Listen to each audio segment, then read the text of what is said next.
I signed the employment contract for the MV Larkspur on a Tuesday afternoon in Jacksonville, sitting across from a recruitment officer who never quite made eye contact. The pay was good, better than good for someone with my credentials, and the work seemed straightforward enough. Night shift maintenance technician on a Panamax cargo vessel making regular Atlantic crossings. 6 weeks on, 2 weeks off. Medical benefits included. I needed the money. My father's medical bills had accumulated like barnacles on a hull, and the collection notices had started arriving in red envelopes. I told myself it was temporary, just a few runs to get back on solid financial ground. I'd worked docks and terminals for nearly a decade. How different could a ship be? The Larkspur was waiting at Blount Island when I arrived with my duffel bag and a new set of steel-toed boots. She was older than I'd expected, a vessel from an era when ships were built heavy and maintained until every rivet had been replaced twice. Her hull bore the scars of 40 years at sea, patches of newer paint over older rust, repaired plating that didn't quite match, and a waterline that suggested she rode lower than her original specifications intended. I boarded during the afternoon shift change, navigating gangways crowded with departing crew, who moved with the purposeful haste of people eager to reach solid ground. Nobody met my eyes. Nobody welcomed me aboard. The corridors below deck felt wrong from the first step. They were narrower than they should have been, as if the ship had settled inward over decades, and the fluorescent lighting hummed with a strained frequency that made my teeth ache. The metal walls sweated condensation despite the dehumidifiers rattling in every third junction, and the whole vessel groaned with sounds I couldn't attribute to wave action or engine vibration. It was the sound of metal under constant invisible stress. I found my quarters on D-deck, a cabin barely large enough for a bunk, a narrow desk, and a locker that smelled of mildew and someone else's cigarettes. A faded sign above the door read, "Night crew only." The mattress was thin but clean. The porthole was welded shut. At 1900 hours, I reported to the chief mate's office as instructed. Bosun Keller was waiting, a man in his mid-50s with skin the color and texture of weathered teak and hands that never stopped moving, always adjusting, checking, tapping. He looked me over with eyes that had seen too many things and decided most of them weren't worth discussing. "Moreno," he said, consulting a clipboard. "Jacksonville. Dock experience. No blue water time." "No, sir," I confirmed. "First rule on this ship, sir, is for the captain." "I'm Keller." He pulled a manila envelope from a drawer and slid it across the desk. It was thicker than I expected, the paper worn soft at the edges as if it had been handled many times. The label read, "Night Watch Protocols, 000600 hours. You'll work alone most nights," Keller continued. "Light checks, equipment monitoring, routine maintenance, documentation. Simple work. The only requirement is that you follow the protocols exactly as written. No improvisation. No shortcuts. No exceptions." I opened the envelope and pulled out several pages of typed instructions. The first few items were standard. Report times, radio check-ins, safety equipment inspection procedures. Then the list became strange. From 00s to 01s, perform deck light inspection, starting bow to stern. Never reverse the order. If you encounter a container with frost formation on its exterior, do not examine the ventilation slits. Note the container ID number and continue your rounds. If someone calls your name while you are on the open deck, do not respond verbally. Voices carry incorrectly at night. Avoid hold 3 between 02:30:03:00 hours. Pressure balancing operations are automated during this window. If you observe the same wave pattern twice in succession, cease outdoor work immediately and return below deck. The observation has occurred. I looked up at Keller, waiting for the explanation, the wink, the acknowledgement that this was some elaborate hazing ritual for new crew. His expression remained flat and serious. "I don't understand," I said carefully. "These protocols seem like what they are," Keller interrupted. "Procedures developed over years of operation to ensure safe completion of night operations. You don't need to understand them. You need to follow them. But frosted containers? Not responding to voices? These sound like rules," Keller finished, "which is exactly what they are. The Larkspur runs a specific route on a specific schedule through specific waters. These protocols exist because they work. Deviation from protocol has historically resulted in complications. The Way he said complications made it sound like a euphemism for you, something he had no intention of elaborating. "Aunt, what kind of complications?" I asked. Kellar stood, indicating the meeting was over. "The kind that prevent crew from completing their contracts. The kind that require personnel replacement mid-voyage. The kind that generate paperwork nobody wants to file." He walked to the door and opened it. "First shift starts at midnight. Get some rest. And, Moreno, don't improvise. Don't question." I spent the hours before my shift reviewing the protocols and exploring the accessible areas of the ship. The Larkspur was a maze of narrow passages, steep stairwells and compartments that seemed to serve no clear purpose. I passed crew members occasionally, day shift workers finishing tasks or heading to the galley, but nobody acknowledged me beyond brief nods. The ship maintained a peculiar quiet, despite the constant presence of engine noise and ventilation systems. It was as if everyone had agreed to speak as little as possible. At 23:30 hours, I returned to my cabin to change into my work coveralls and collect my equipment. Flashlight, multi-tool, radio, and a weathered clipboard that had been left on my desk with night log printed across the top. The previous pages had been torn out, leaving only blank sheets. I made my way to the upper deck as midnight approached. The sun had set hours earlier, and the Larkspur had become an island of harsh artificial light surrounded by absolute darkness. We were 2 days out from Jacksonville, deep enough into the Atlantic that no shore lights interrupted the horizon.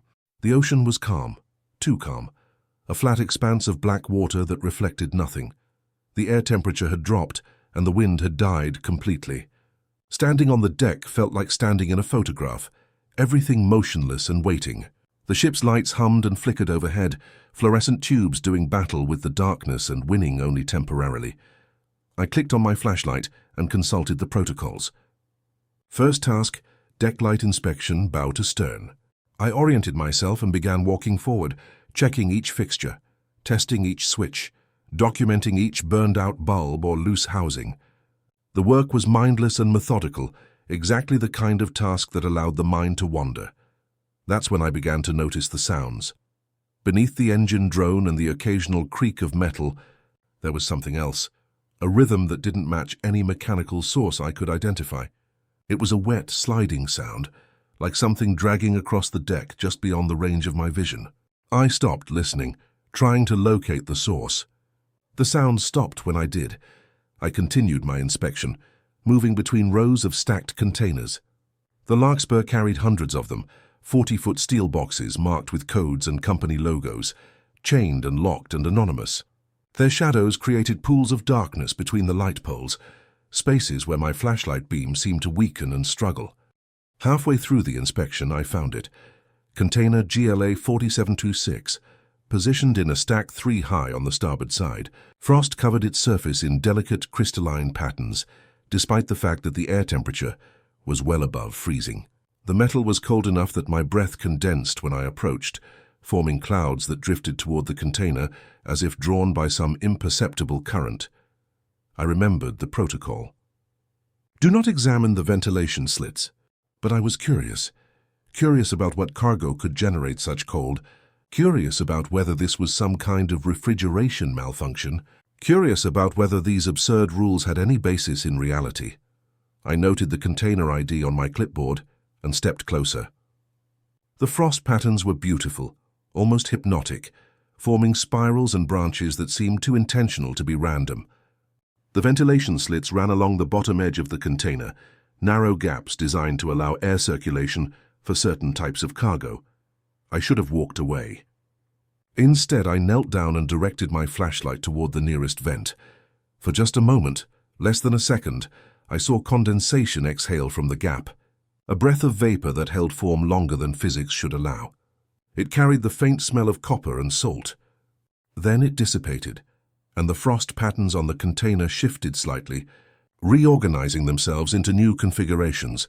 I stood quickly, my heart rate elevated for no logical reason, and moved on with my inspection. Behind me, I heard that sliding sound again, closer this time, accompanied by what might have been breathing or might have been wind moving through the container stacks in ways that wind shouldn't move.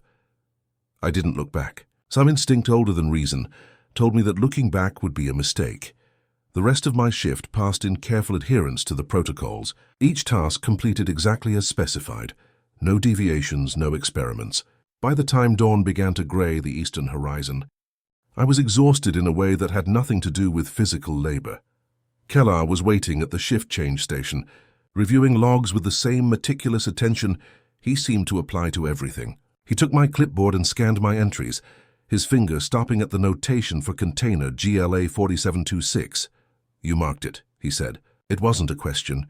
"Yes, frost formation as specified in the protocols. Did you examine the vents?" I hesitated. Lying seemed dangerous. Briefly, with the flashlight. Kellar was quiet for a long moment, his jaw working as if he were choosing his words carefully. Finally, he said, "But you didn't look." "Not really." "Not long enough." "Long enough for what?" "To see what's inside," he replied. "Some crew do. They need to know. They convince themselves it's just refrigerated cargo or condensation, or some mechanical failure. They look too long trying to make sense of it." He tapped the clipboard. "Those crew don't keep seeing the sunrise." "You walked away." "That's good. That's following protocol." He handed the clipboard back to me and added one more thing. "The rules aren't suggestions, Moreno. And they aren't superstitions. They're the accumulated knowledge of everyone who's survived working nights on the Larkspur. Respect that knowledge." I returned to my cabin as the day shift began their routines, the ship coming alive with voices and activity that felt jarringly normal after the silence of the night. I lay on my bunk staring at the welded-shut porthole and tried to convince myself that everything had a rational explanation, but I kept thinking about that breath of vapor from the container, the way it had held its shape, and the sliding sound that had followed me through the darkness. The Larkspur's engines hummed their constant song, driving us deeper into the Atlantic, and somewhere in the cargo holds, container GLA 4726 continued to exhale frost into the air, marking itself for the next night's watch. I didn't sleep well. My second night began the same as the first, midnight equipment check, review of protocols. The ocean remained unnaturally calm, a vast mirror of black glass that reflected the ship's lights in perfect, undisturbed replicas. No waves, no chop, no indication that we were moving through water at all. The stillness felt deliberate, as if the Atlantic were holding its breath. Kellar had assigned me additional tasks for this shift, inspection of the deck tie-down chains and a pressure gauge check on the forward bilge pumps. Routine work, but it would keep me on the outer deck for most of the 0020 to 0220 window. I noticed he'd avoided giving me anything that would require entering Hold 3 during the forbidden hours. Whether that was consideration or caution, I couldn't tell. I started with the light inspection, bow to stern as specified, moving through the now familiar routine with greater efficiency. Container GLA 4726 was still frosted, the patterns more elaborate than the previous night, as if they'd grown in my absence. I noted it again, kept walking, and tried not to think about what Kellar had said about crew who looked too long. The air was colder tonight, my breath visible in steady puffs that dissipated slowly in the windless air. My boots echoed on the metal deck with a hollowness that seemed wrong. Sound should be absorbed by the ocean, dispersed by wind, but instead each footstep carried further than it should, bouncing off surfaces that shouldn't create echoes. I was passing through a corridor between container stacks, checking the integrity of the tie-down chains when I heard it. Eli, my name, spoken clearly, urgently, from somewhere to my right. A male voice, familiar in a way that made my chest tighten. I stopped walking, my hand freezing on the chain I'd been inspecting. "Eli, come here." The voice was closer now, more insistent. It was coming from the starboard walkway, an area I'd already inspected where no one should be. Night shift crew worked alone. That had been made explicitly clear. And yet someone was calling my name with perfect pronunciation, with the slight emphasis on the second syllable that only my family ever used.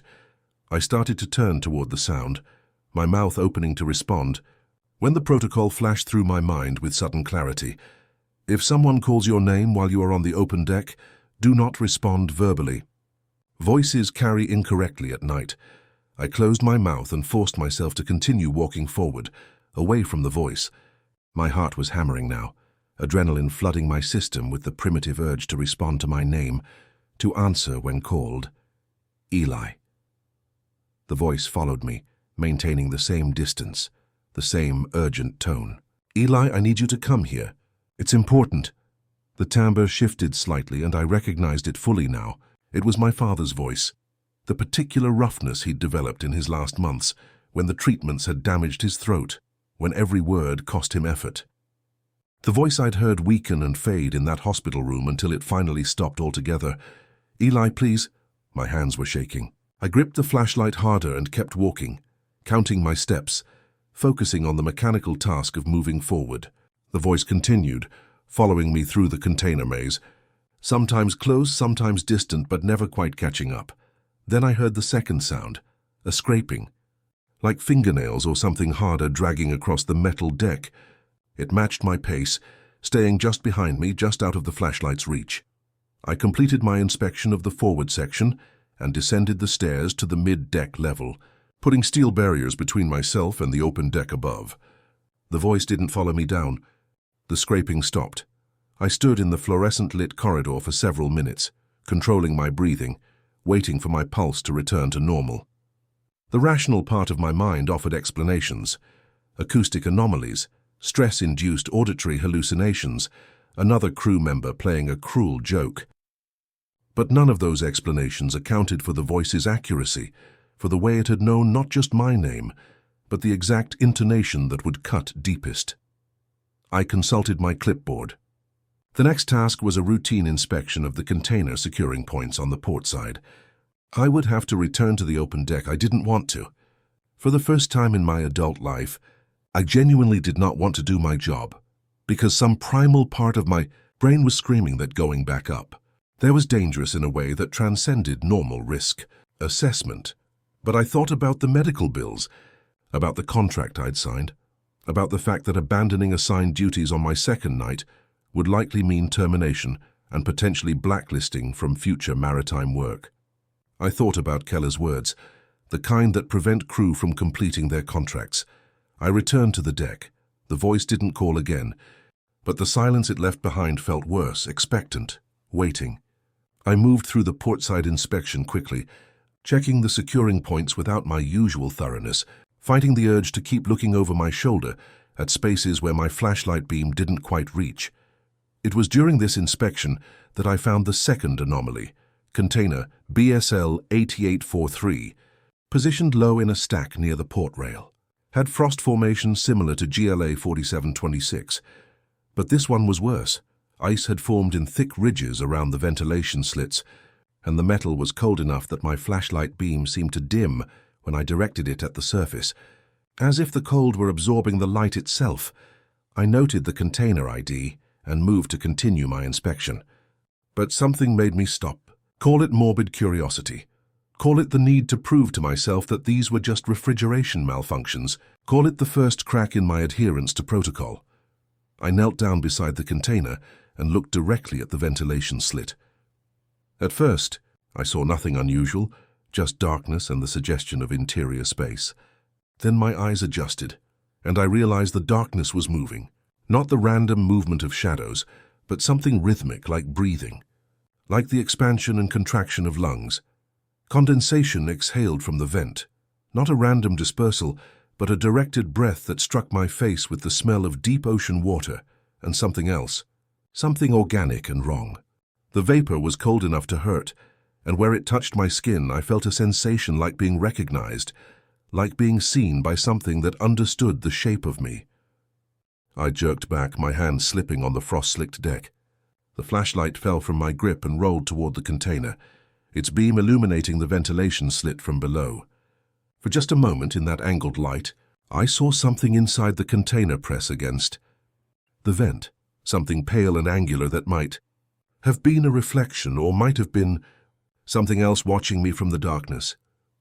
Grabbed the flashlight and stood, backing away from container BSL 8843 until I hit the rail behind me.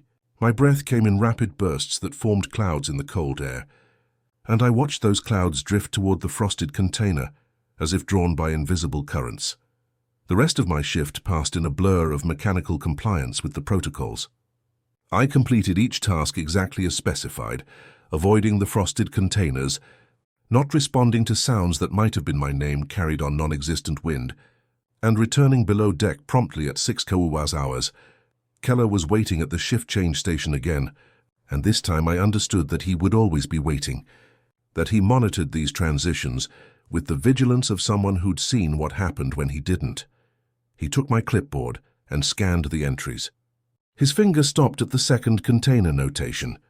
2 frosted units tonight, he observed, and you examined this one. The beam angle in your description indicates you knelt down to look. There was no point in denying it. Yes, did you see something? I hesitated, trying to find words for what I'd witnessed. Movement inside and it... I stopped, unsure how to continue. It breathed, Keller finished. And when the vapor hit you, you felt recognized. Felt seen.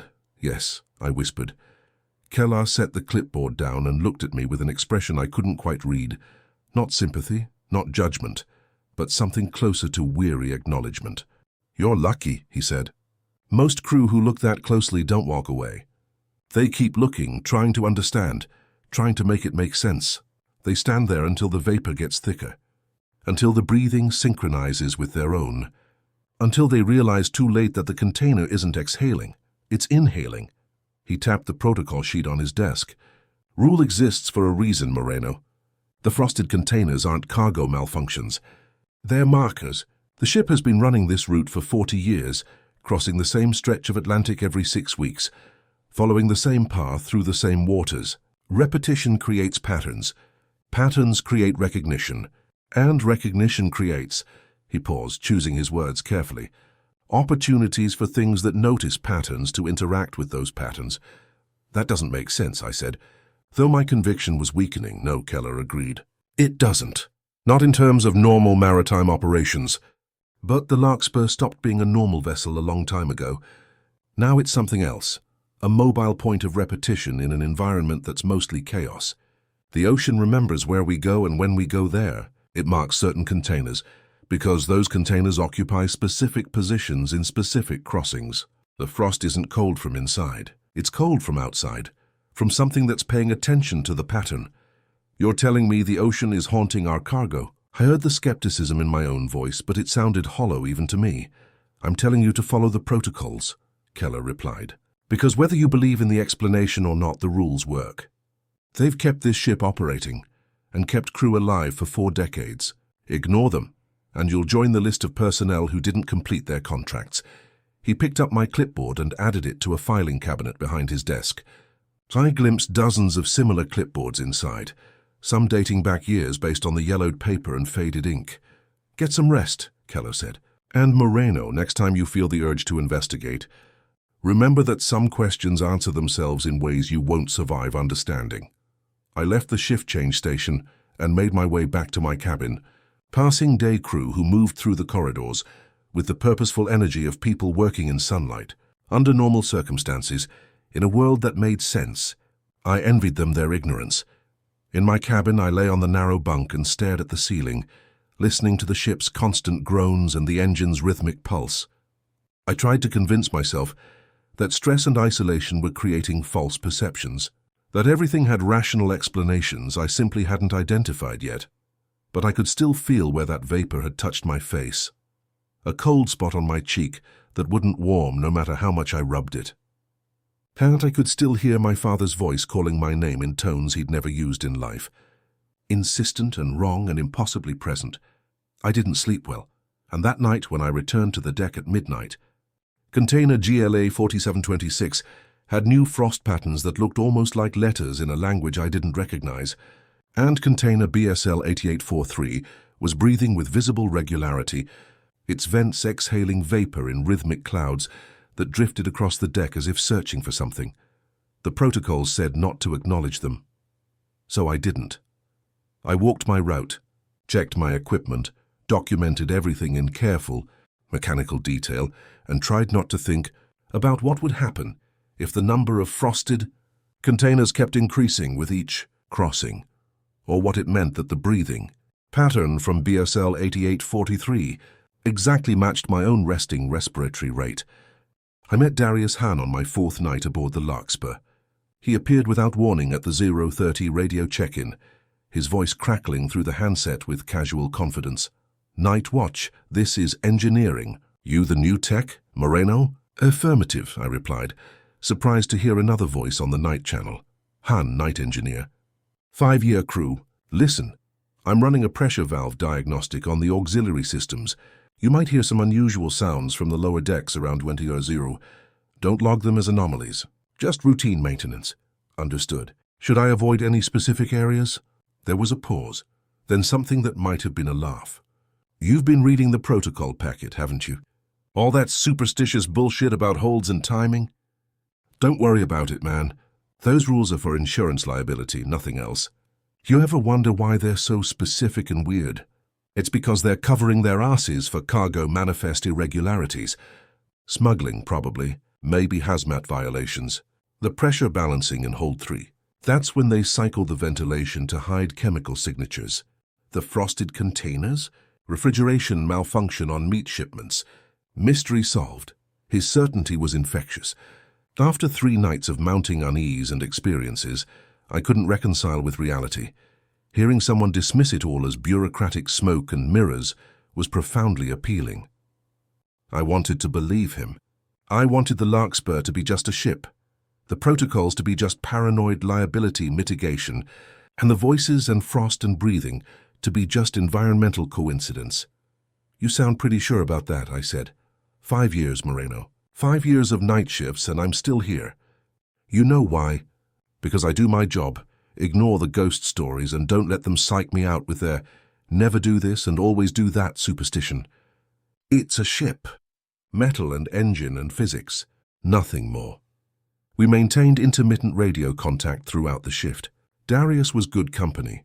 Cynical, technically knowledgeable, possessed of the gallows humor common to people who work dangerous jobs in isolated conditions. He told stories about previous crew members who'd quit after a single voyage, convinced they'd seen ghosts or demons, when in reality they'd just been startled by the acoustics of an aging vessel or the disorientation of being at sea. By the time my shift ended, I felt better than I had since boarding. Darius's pragmatic explanations made sense in a way that Keller's warnings didn't. Maybe I'd been allowing the atmosphere of the ship to influence my perceptions. Maybe the protocols were just elaborate theater to scare crew into compliance with regulations they didn't want to explain properly. I saw Darius in person for the first time on my 5th night. During the midnight equipment inspection, he emerged from a hatch near the engine room, a stocky man in his late 30s with oil-stained coveralls and a permanent squint from years of working in dim spaces.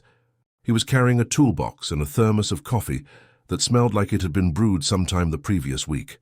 "You're the new guy," he said, extending a grease-marked hand. "You look less terrified than most rookies by this point. They selling you on the spooky ship narrative?" "Keller's been pretty insistent about following the protocols," I admitted. Darius snorted. "Keller's been here too long. Nice guy, good at his job, but he's bought into the mythology. Happens to people who spend too much time at sea. They start seeing patterns where there aren't any, explanations where random chance is enough." He took a long drink of his terrible coffee. "Me? I trust engineering principles. I trust mechanical systems. I trust that when something seems supernatural, it's usually just technology you don't understand yet." We fell into a routine over the next few nights. Darius would appear at various points during my shift, checking systems, running diagnostics, explaining the ship's infrastructure, with the enthusiasm of someone who genuinely loved the technical challenges of keeping an aging vessel operational. He pointed out the quirks of the Larkspur's design, the way the ballast system created pressure differentials that caused strange echoes, how the refrigeration units for perishable cargo sometimes failed in patterns that created temperature anomalies, why certain containers were positioned in ways that generated acoustic effects. For everything I'd experienced, Darius had a technical explanation.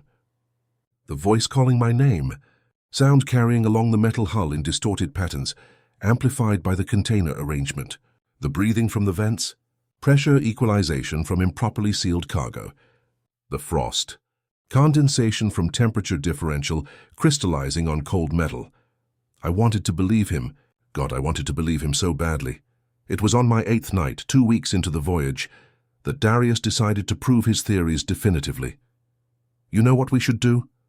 he said, appearing beside me during my O2 World equipment check. We should go into Hold 3 during the forbidden hours and document exactly what's happening in there. I bet we'll find some kind of climate control issue or cargo that shouldn't be on the manifest. Once we show Keller it's just a mechanical problem, maybe he'll stop scaring new crew with his ghost stories. I felt immediate resistance, the protocols screaming warning in my head. The procedures say to avoid Hold 3 between 0230 and 03 bow.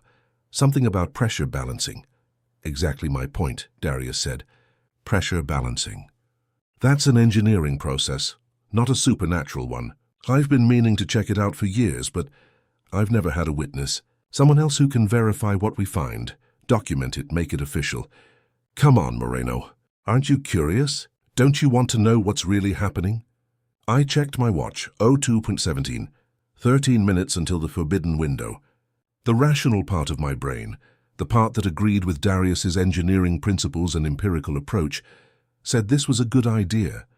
The part that had heard my father's voice calling from empty deck and felt that vapor recognize me, said this was a profoundly bad idea. I don't think, I started. What are you afraid of? Seriously, Darius interrupted. What's the worst that happens? We go down there, we see some cargo containers and climate control equipment. Maybe we find a manifest discrepancy or a mechanical fault. We document it, report it to Keller, and maybe improve safety procedures for future crew. That's good work, Moreno. That's what we're supposed to do, make things better, not just blindly follow superstitious rules. He was right. His logic was sound. His confidence was contagious, and I was tired, so tired of being afraid on what should have been a straightforward job. Okay, I said, but we document everything. Photos, notes, the whole thing. And if anything seems genuinely unsafe, we leave immediately. Deal, Darius agreed, already heading toward the hatch that led to the lower cargo holds. We descended through 3 levels of the ship, the air growing noticeably colder and more still with each deck. The holds were vast spaces filled with container stacks, each unit locked in place by securing systems that groaned with the ship's motion. Fluorescent lights struggled against the darkness, creating pools of illumination separated by vast shadows. Hold 3 was at the aft section of the vessel, accessible through a heavy hatch that required both of us to turn the wheel. The metal was cold to the touch, colder than it should have been given the ambient temperature. When the seal broke, air exhaled from the hold with a sound disturbingly similar to breathing. Darius checked his watch. 0228, perfect timing. Let's see what pressure balancing really means. The hold interior was darker than the others, the lighting grid flickering in patterns that seemed almost rhythmic. The temperature was definitely wrong. Our breath fogged in thick clouds and ice crystals had formed on the securing chains. The containers here were older, marked with faded logos and identification numbers that didn't match modern maritime standards. Cold in here, I observed. My voice sounding wrong in the space, too flat, too absorbed. Refrigeration leak probably, Darius said, but I noticed he was speaking more quietly than usual. Some instinct telling him to be less intrusive in this space. He moved between the container stacks, checking connection points and inspecting the units. These are old containers, might be some of the original cargo from the Larkspur's early runs. Companies sometimes leave unprofitable cargo aboard for multiple crossings, rather than pay storage fees. Let's see if he stopped abruptly. I saw what had interrupted him. One of the containers had frost patterns identical to the ones I'd seen on deck. Intricate, almost organic crystalline formations that couldn't be explained by simple condensation. But this wasn't isolated to one container. Every unit in this section of the hold was frosted, their surfaces covered in elaborate patterns that seemed to shift and reorganize as we watched. Huh, Darius said, his confidence faltering slightly. That's a more extensive cooling system failure than I expected. We should probably report this to... The lights cut out, not flickered, cut completely, plunging us into absolute darkness. The kind of darkness that exists in the interior of ships, spaces where no external light can penetrate. I fumbled for my flashlight, clicking it on. The beam seemed weaker here, struggling to push back the darkness. I swept it across the hold and stopped when it found something that shouldn't be there. A figure was standing in the corner between containers, facing away from us. It was wearing what looked like crew coveralls, standing perfectly still in a posture that was wrong. Too rigid, too angular, like someone trying to remember how standing worked. "Hey," Darius called out. "You shouldn't be in here. This area is supposed to be—" The figure turned. I will remember that moment for the rest of my life. The way it pivoted with mechanical precision. No natural hip or shoulder movement. The way my flashlight beam fell across its upper body and revealed that what I'd thought was a crew member's back was actually something else entirely. It had no face, or rather, it had a face made of metal, smooth, featureless steel that reflected my flashlight beam in a distorted mirror. Where eyes and mouth should have been were dents and impressions, as if the metal had been pressed inward by invisible hands, creating a crude suggestion of features that looked nothing like human anatomy. Darius made a sound, not quite a word, not quite a scream, and stepped backward. His foot caught on a securing chain and he stumbled. The figure moved toward us. Not walked, moved, gliding across the deck with a sound like metal scraping on metal, covering distance in a way that violated the rules of how bodies moved through space. The ship lurched, not the normal motion of waves, but a deliberate tilt, as if something massive had shifted in the cargo. The lights came back on in a flickering cascade, and in that stuttering illumination I saw the figure clearly. It wasn't a person wearing metal. It was the shape of a person emerging from metal, as if the ship's hull had folded and extruded itself into a humanoid configuration. I could see where its substance connected to the deck, not standing on the surface but growing from it, continuous with the ship's structure. Darius screamed, a full-throated, genuine scream of primal terror. He scrambled backward, away from the advancing figure, his flashlight beam swinging wildly. The lights cut out again. In the darkness, I heard Darius screaming, heard that terrible metal-on-metal sliding sound getting closer, heard something that might have been breathing, or might have been the ship's metal flexing under pressure. Then a wet sound, a dragging sound, and Darius's scream cut off mid-breath. The lights flickered back on. The hold was empty. Just containers and securing chains and frost patterns that had grown more elaborate, now covering every visible surface. No figure. No Darius. I ran. I don't remember the exact sequence of hatches and corridors, don't remember the stairs or the levels. I just remember running until I broke out onto the open deck, into the cold Atlantic air. Gasping and shaking, I found Kellar at the shift change station, even though sunrise was still an hour away. "Darius," I managed. "Hold 3, something, there was something, he's gone." Kellar's expression didn't change. He looked at me with the same weary acknowledgement I'd seen before, reached for his radio and made a call. "Day crew supervisor, this is Kellar. We have a personnel incident. Night engineer Han failed to complete his shift. Probable overboard loss. Initiate standard search and notification procedures." "What?" I said. "No, he's not overboard. He's in hold 3. Something took him. Something from the wall, something that—" "Moreno," Kellar interrupted quietly. "Darius Han went overboard sometime during the night shift. That's what the report will say. That's what the investigation will conclude. That's what his family will be told. But that's not what happened. I was there. I saw to— What did you see?" Kellar asked. "Describe it accurately. Explain it in terms that make sense." I opened my mouth and found I couldn't. How could I describe what I'd witnessed? A metal figure that was part of the ship. A presence that existed in the structure itself?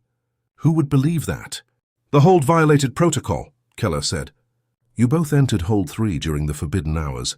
Darius had convinced you it was safe, that the rules were superstition, and now Darius is gone." He picked up a logbook and made a notation. "His bunk has already been cleared. His name is being removed from the crew roster. By tomorrow, there will be no record that he worked this crossing beyond the initial embarkation documentation. How can you just—" "Because this is what we do," Kellar said. And for the first time I heard something like emotion in his voice, something like grief. "This is how the Larkspur continues operating. Personnel who violate protocol become complications. Complications are resolved quietly. The ship continues its route, and the crew who survive learn to follow the rules." He looked at me directly, and I saw in his eyes the knowledge of how many times he'd done this before, how many names he'd removed from rosters, how many families had been told their loved ones went overboard. "I'm sorry about Darius," he said. "He was good at his job, but he didn't respect the protocols. He thought understanding the engineering meant he understood the ship." Kellar shook his head slowly. The Larkspur stopped being just engineering a long time ago. Now it's something else, something that remembers. And the only thing keeping us alive is following rules that were written in the aftermath of previous crew, learning what happens when you don't. I spent the rest of that day in my cabin, lights on, trying to reconcile what I'd seen with any framework of reality that made sense. I failed. By evening, the day shift crew were discussing the tragedy of Engineer Hahn going overboard during a routine night maintenance check. Accidental, unfortunate, a reminder of the dangers of maritime work. His belongings had been inventoried and prepared for return to his family. His replacement would board at the next port. No one mentioned Hold 3, no one mentioned the figure, no one mentioned the rules. And when I returned to night shift that evening, I found a new notation had been added to my protocol packet, handwritten in Kellar's careful script. Hold 3 remains closed between 02:30:03 hours, no exceptions. Personnel who enter during these hours are not retrievable. They become part of the ship's memory. I understood then what Kellar had been trying to tell me from the beginning. The protocols weren't about safety in the traditional sense. They were about coexistence, rules of engagement with something that had made the Larkspur its home, something that had grown into the metal and structure over decades of repetition, until the ship itself had become something more than human engineering intended. Darius had been right about one thing. The rules were about patterns. He'd just been fatally wrong about what was paying attention to those patterns. After Darius disappeared, I spent my off hours differently. The casual exploration of the first week gave way to deliberate investigation. If I was going to survive the remainder of this contract, and increasingly, survival felt like an uncertain outcome, I needed to understand what the Larkspur had become. The ship's administrative office was on B deck, a cramped space filled with filing cabinets and the kind of outdated record-keeping systems that persist in maritime operations long after they've been abandoned elsewhere. During the day shift, it was constantly occupied by clerical staff managing cargo manifests and personnel files. But in the hours between my sleep periods and the start of night shift, I found it empty. The lock was old, mechanical, and poorly maintained. My multi-tool had it open in less than 2 minutes. The filing cabinets were organized by category: cargo documentation, maintenance logs, personnel records, incident reports. I started with the personnel files, pulling folders marked Night Crew Historical. What I found was a chronicle of attrition. The Larkspur had been in operation for 43 years. In that time, it had employed over 200 night shift workers. The average tenure was 6 weeks, exactly 1 crossing. A significant number of files ended with variations of the same notation: terminated contract, personnel loss, overboard, or terminated contract, medical evacuation, psychological. I pulled random files and read the sparse documentation. A maintenance worker in 1987 who disappeared during a routine inspection. His body never recovered. An engineer in 1993 who was medically evacuated after becoming convinced the ship was listening to his thoughts. A deck technician in 2001 who jumped overboard of his own accord, leaving a note that simply read, "It knows my route now." Some files included incident reports with more detail, though the language was always carefully neutral, bureaucratically sanitized. But between the lines, patterns emerged. Personnel disappeared almost exclusively during night shifts. The disappearances clustered around specific areas: Hold 3, the forward cargo section, the area where containers GLA 4726 and BSL 8843 were positioned. And in almost every case, the lost crew member had recently violated protocols, either through ignorance or deliberate disregard. But it was in a cabinet marked Ship Operations Historical that I found something more substantial. A folder labeled Night Operations Procedures, Evolution and Development. The earliest protocols, dated to the Larkspur's first year of operation in 1982, were mundane, standard safety procedures and inspection routines with no unusual requirements. But notations began appearing within the first 3 months of operations. Night crew report unusual acoustic phenomena. Investigation reveals no mechanical cause. Recommend documentation of observed patterns. Maintenance tech report seeing crew member in restricted area. No crew assigned to that location. Security review inconclusive. Consider it possible stowaway, though search reveals no unauthorized personnel. Multiple night shift workers report hearing names called from unoccupied areas. Audio recording equipment installed, but captures no anomalous sounds.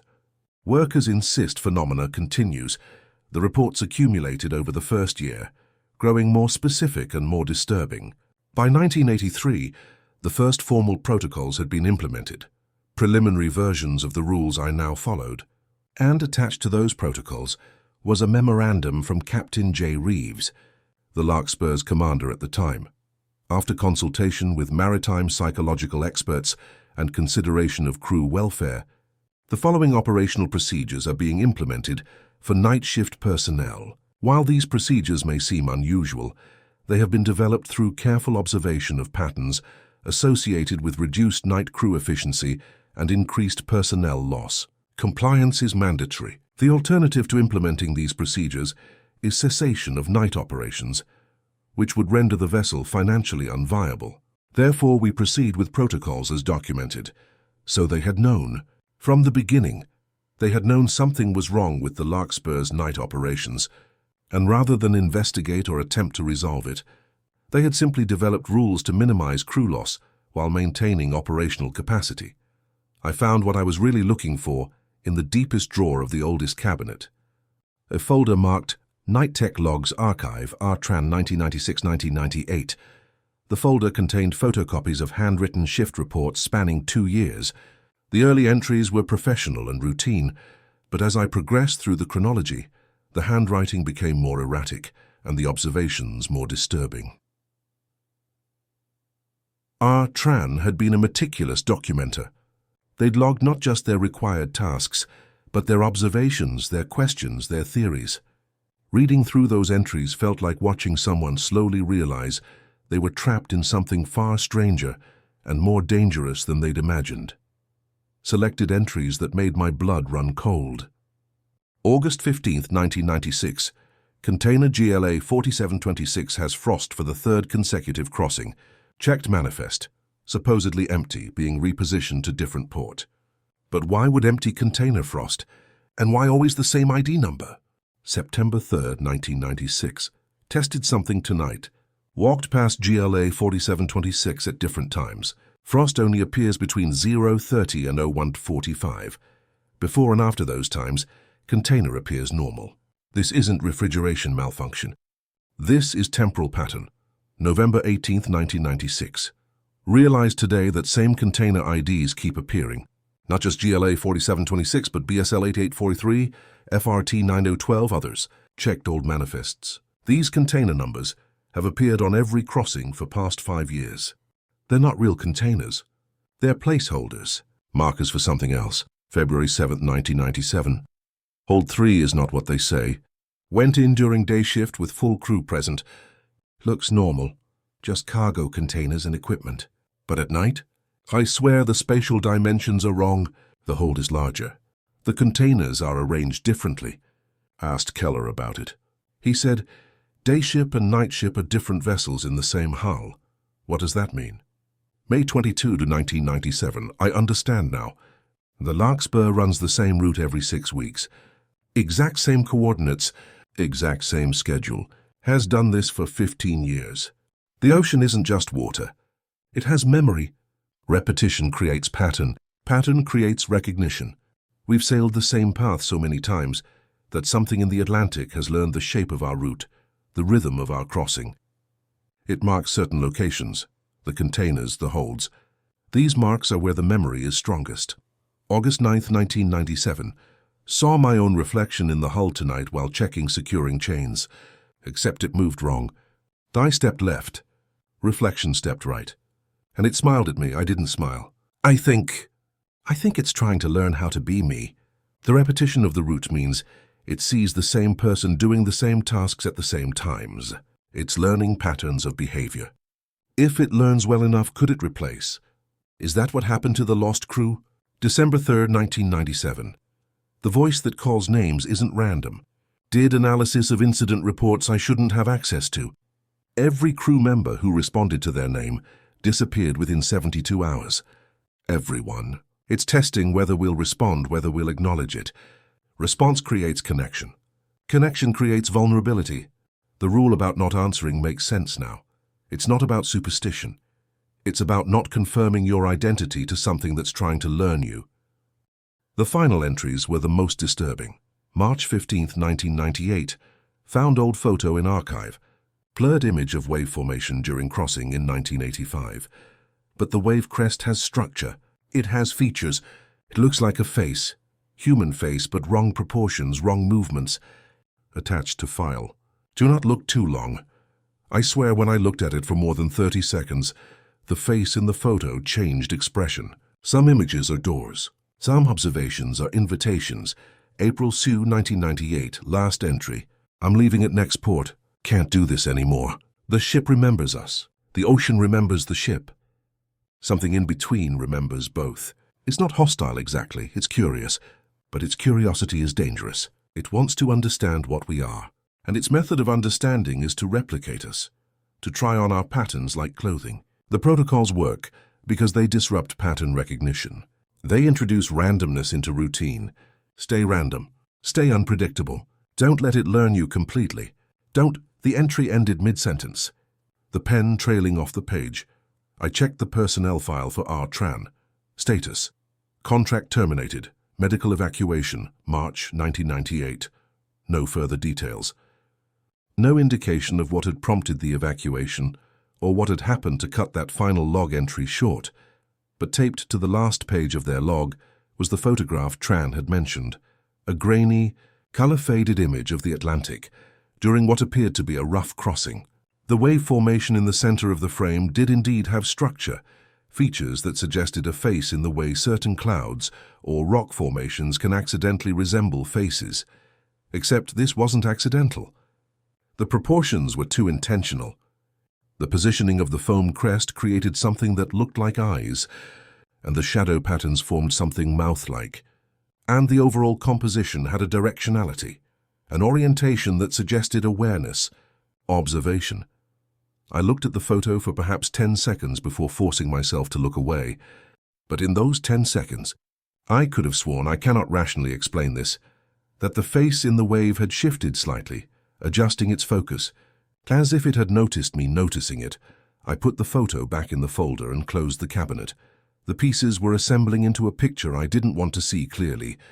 The Larkspur had sailed the same route for over 40 years, creating a pattern of repetition through the Atlantic that something, some intelligence or natural phenomenon I had no framework to understand, had noticed and learned. The ship had become a known quantity in an environment of chaos, and that recognition had consequences. The protocols existed because they had been developed through trial and error, through crew loss and observation, through the accumulated experience of everyone who had survived working nights on the Larkspur.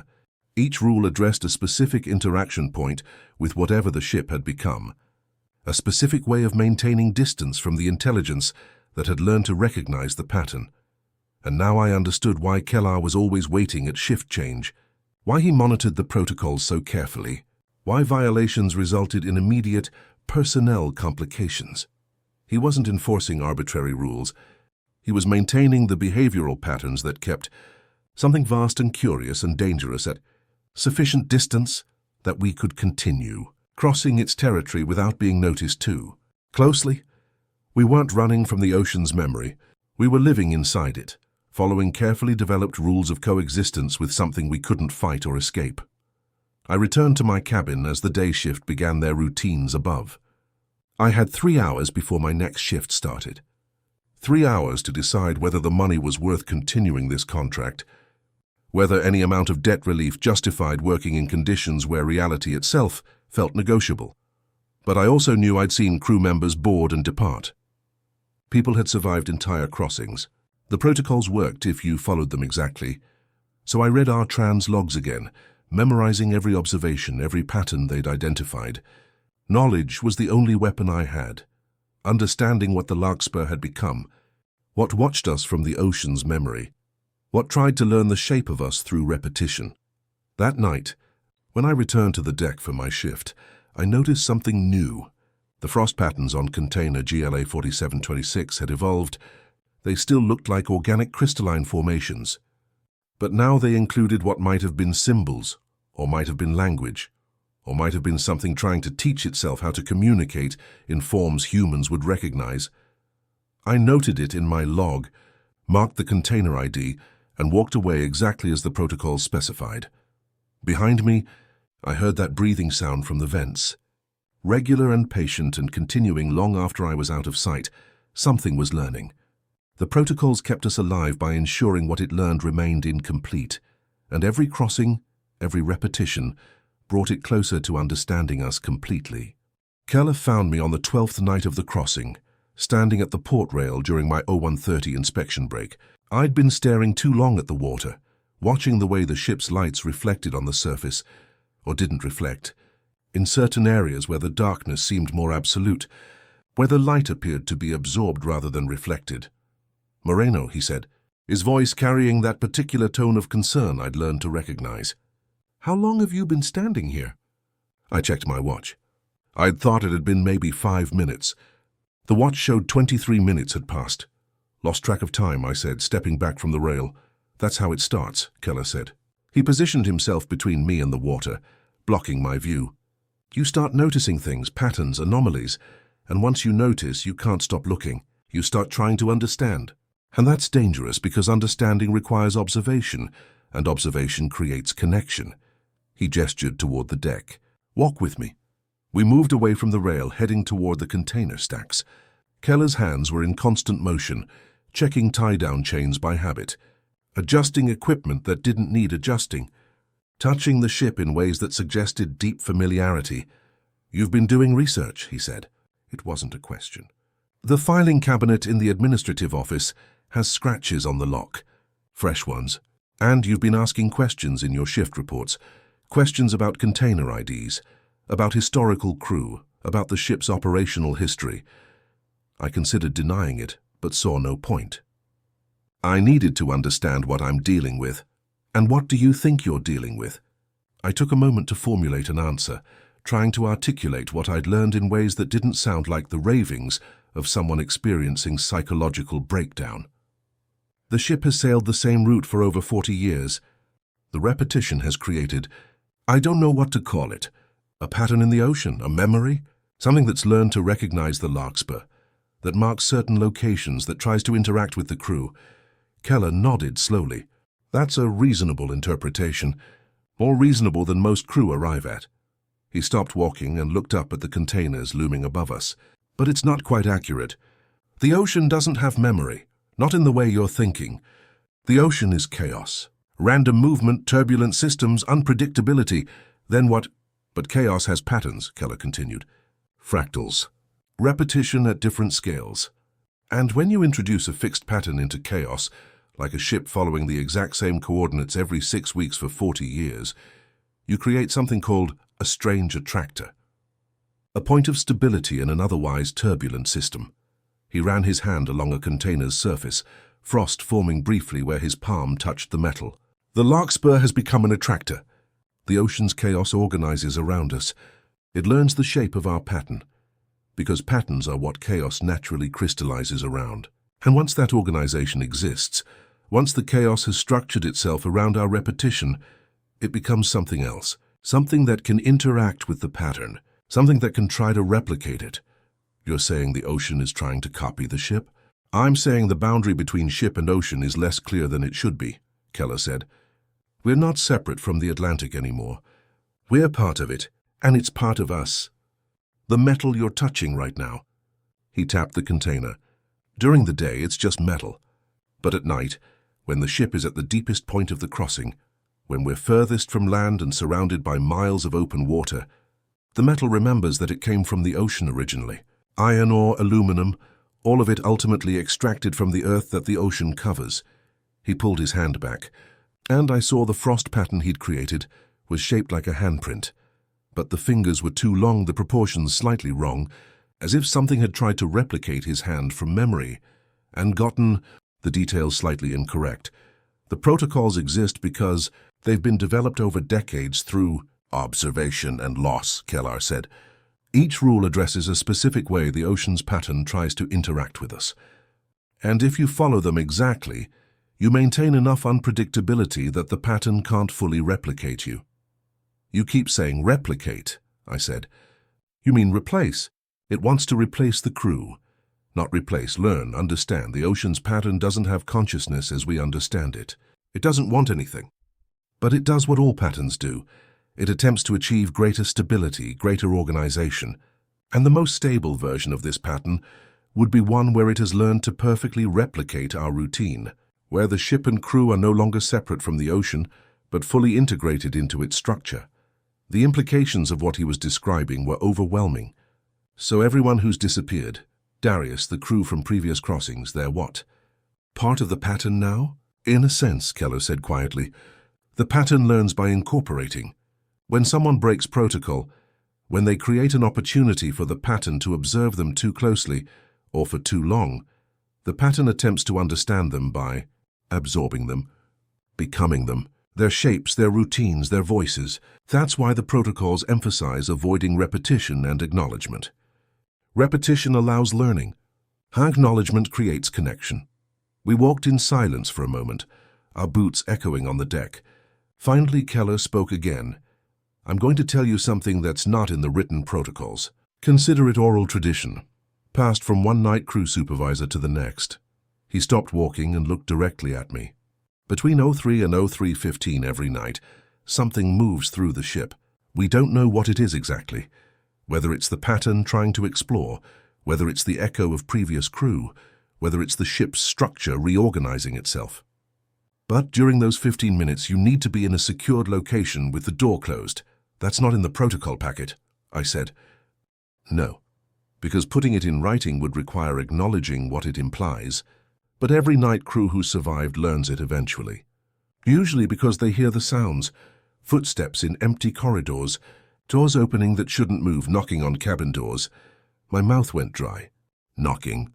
If someone knocks on your cabin door between 03 Sir and 03:15, do not open it, Keller said with absolute seriousness. No one moves during those minutes. No crew, no officers, no one. If you hear knocking, if you hear voices, if you hear someone calling for help, ignore it completely. Because whoever or whatever is on the other side of that door is not crew. What is it? It's the pattern practicing, Keller said. Learning how we move, how we knock, how we sound when we need help. It's testing whether we'll respond, whether it's learned our behaviors well enough to elicit reaction. Don't give it that confirmation. Stay in your cabin. Stay silent. Wait until 03:15. He pulled a small notebook from his pocket and scribbled something, then handed me the page. That's my addition to the protocols. Keep it with your packet. I read what he'd written. Between 03 or 03:15, secure yourself in cabin or safe location. Ignore all sounds, voices, or knocking. No crew moves during this window. Anything you hear is not human. Why those specific times? I asked. Because that's when we're at the exact midpoint of the crossing, Keller explained. Furthest from departure port, furthest from destination. The deepest point of the pattern. When the boundary between ship and ocean is thinnest. He started to walk away, then turned back. One more thing, Moreno. You've been looking at the water too much. Watching the reflections, trying to understand the patterns. That's dangerous. The ocean notices being noticed. If you observe it too carefully, it will observe you back. And once it has your full attention, once you've created that connection, he didn't finish the sentence. He didn't need to. There's a reason the protocols don't say, don't look at the ocean, he continued. Because that would be impossible. We work on a ship, we have to see the water. But there's a difference between seeing and observing, between looking and analyzing. Keep your observations perfunctory. Don't try to find meaning in the wave patterns. Don't try to see faces in the foam. Don't watch your reflection too carefully. What happens if I do? You start noticing the second sound, Keller said cryptically. The second sound? The first sound is the ocean, he said. Waves, wind, water moving against the hull. That's the ocean as a physical system. But if you listen too carefully for too long, you start hearing the second sound, the one underneath. The pattern's sound. The want, what does it want? To be complete, Keller said. To fully learn the pattern. To become us as completely as we've become part of it. He looked up at the night sky hidden behind clouds. We've been sailing this route for 43 years, Moreno. Every 6 weeks, the same coordinates, the same schedule. How many times do you think you can trace the exact same path through water before the water starts tracing you back? He left then, disappearing into the shadows between containers, leaving me alone on the deck with his warnings echoing in my mind. I completed my shift with renewed vigilance, following the protocols exactly, avoiding prolonged observation of anything that might observe back. And when O3 was approached, I returned to my cabin, locked the door, and sat on my bunk with my flashlight off, listening. At 03:04, I heard footsteps in the corridor outside. Slow, measured, with a rhythm that was almost but not quite human. They stopped outside my door 3 knocks. Regular, spaced exactly 3 seconds apart. Then a voice, Keller's voice, precise and clear. "Moreno, are you in there? I need to verify your location for the safety log." It sounded exactly like him. The tone, the phrasing, the slight gravel in his voice. Every detail perfect. I stayed silent, barely breathing. The knocking came again. "Moreno? If you're in there, I need you to open the door. Protocol requires visual confirmation of night crew during the Aero 3 Southtown safety check." There was no such protocol. I'd read the packet dozens of times. There was no safety check at 03:0, Moreno. The voice was more insistent now, taking on an edge that Keller's voice never had. "Open the door. I need to see you. I need to confirm you're still you." I clamped my hands over my mouth to prevent any sound from escaping. The door handle moved, turning slowly as if testing whether it was locked. The movement was wrong, too smooth, too continuous, like something that understood the concept of a turning handle, but not the physical mechanics of how hands actually grip and rotate. Then, silence. I waited, counting seconds in my head, not daring to check my watch, because the luminous display would create light, would indicate my presence. At what I estimated was 03:15, the ship's ambient sounds returned. The engine vibration, the distant crew movements, the normal acoustic environment. The presence in the corridor had passed. I didn't leave my cabin until Q4 when my next scheduled deck check was due. When I emerged, I noticed wet footprints on the corridor floor, small prints, child-sized, leading from my door back toward the stairwell that descended into the cargo holds. The prints weren't made of water. They were made of something darker, something that smelled of rust and deep ocean salt. By the time I returned from my deck check, the footprints had evaporated, leaving only faint stains on the metal floor that might have been there for years or might have appeared an hour ago. I found Keller at the shift change station at 06 Rue. He looked at me, noted something in my expression, and simply said, "You heard it. Yes, and you didn't open the door." "No." "Good," Keller said. "You're learning. The pattern gets a few more crew every crossing, but occasionally someone learns fast enough to survive. Keep following the protocols, Moreno. We're at the midpoint now, 2.5 more weeks to port.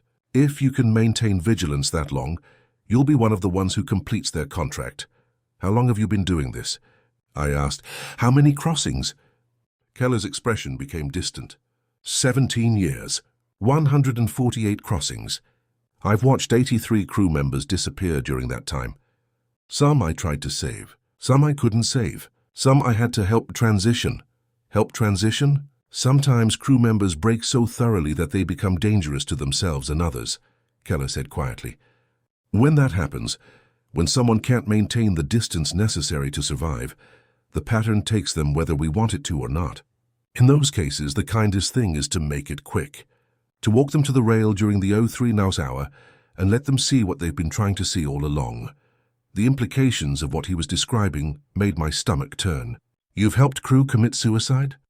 "I've helped crew transition from the suffering of incomplete understanding to the completion they were seeking," Keller said. "It's not suicide if what survives is genuinely part of them, integrated into something larger." "Is it?" He said it like a question, but I understood it was really a statement of rationalization, a way of living with decisions that would otherwise be unbearable. "The pattern isn't evil, Moreno," Keller continued. "It's not trying to harm us. It's trying to understand us. And some crew can't live with being partially understood, but never fully known. For them, integration is peace." I left the shift change station deeply disturbed, not just by what I'd learned, but by the pragmatic acceptance in Keller's voice. He'd been doing this so long that the impossible had become routine. The horrifying had become procedural. Was beginning to understand why the average crew tenure was 1 crossing. I was also beginning to understand why some crew stayed for years. There was something seductive about being noticed by something that vast, something that patient. Part of me wanted to look longer at the frost patterns, to listen more carefully to the second sound, to open the door during the 03 hour just to see what was truly on the other side. That part of me was dangerous. That part of me would get me killed.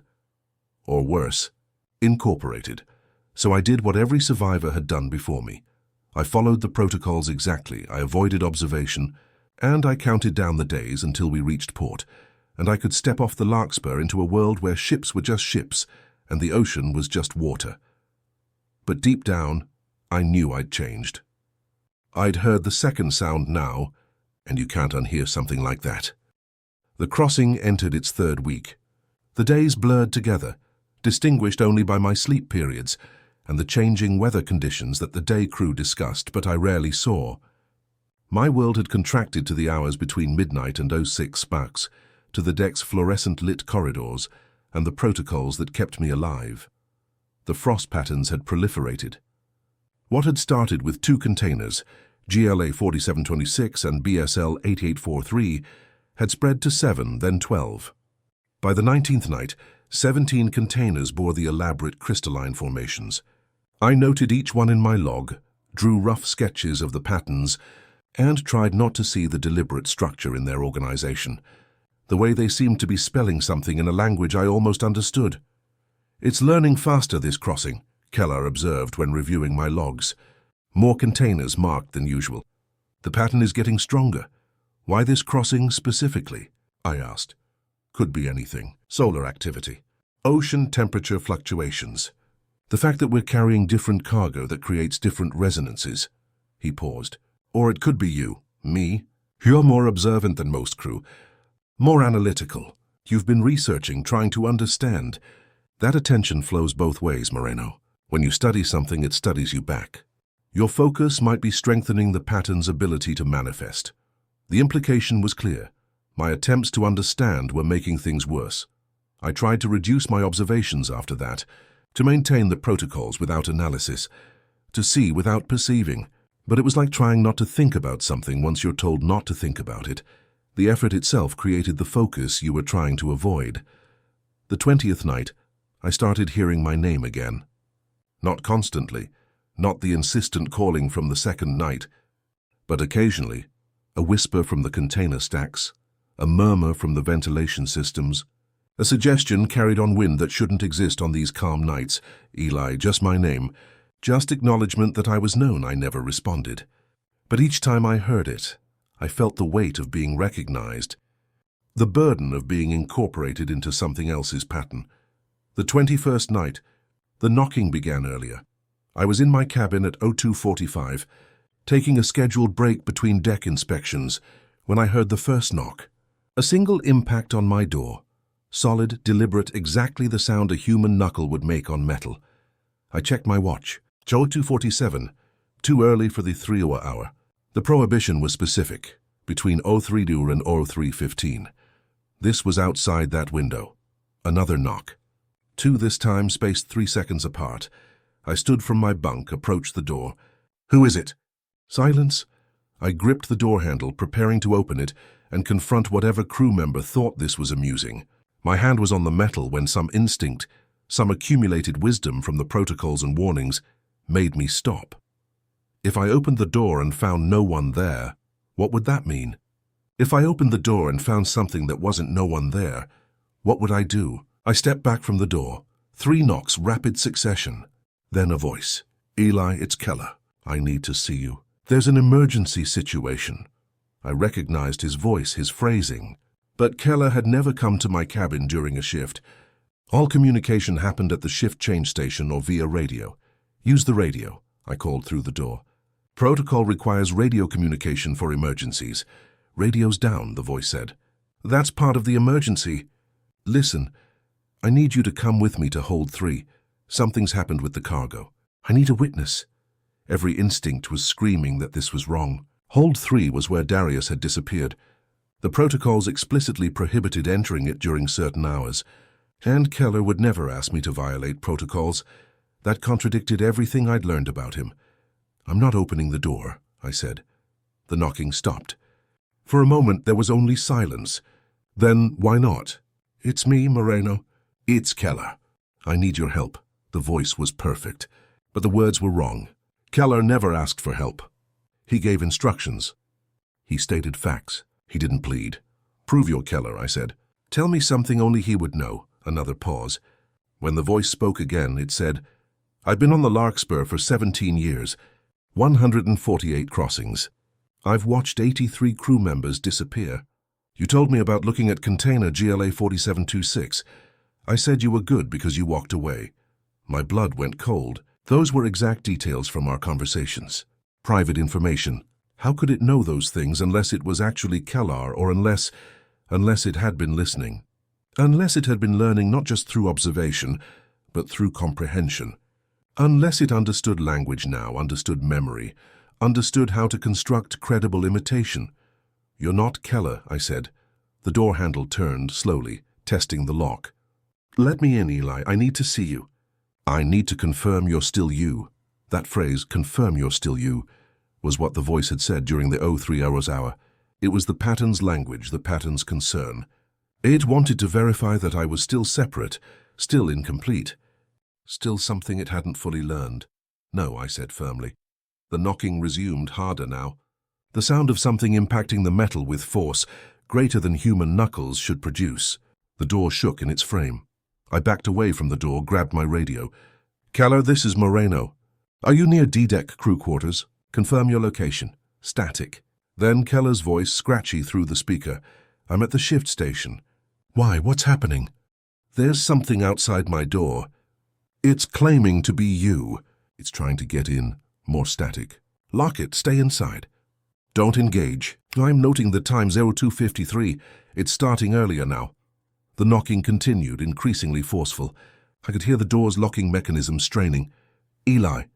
The voice outside had changed. It was no longer trying to sound like Keller. It was using my father's voice again, the rough whisper from his final weeks. Eli, I'm cold. Let me in.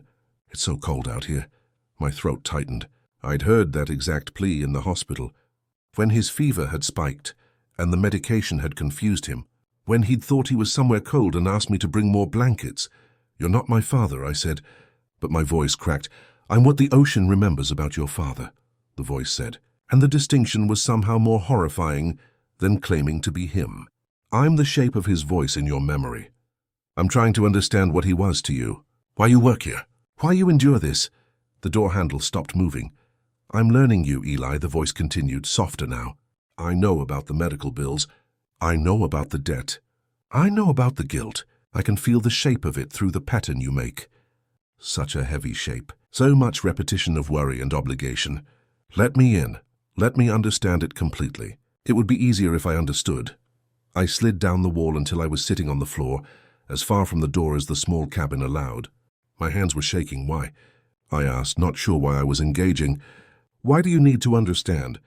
Because that's what patterns do, the voice said simply. We achieve stability. We complete organization. You're part of my pattern now. You've sailed my route, walked my deck, touched my containers, but you're incomplete. You follow the protocols. You maintain distance. You don't let me learn you fully. And incompleteness creates instability. I need to understand you completely to make the pattern stable. What happens if you understand me completely? Then you become part of me permanently, the voice said.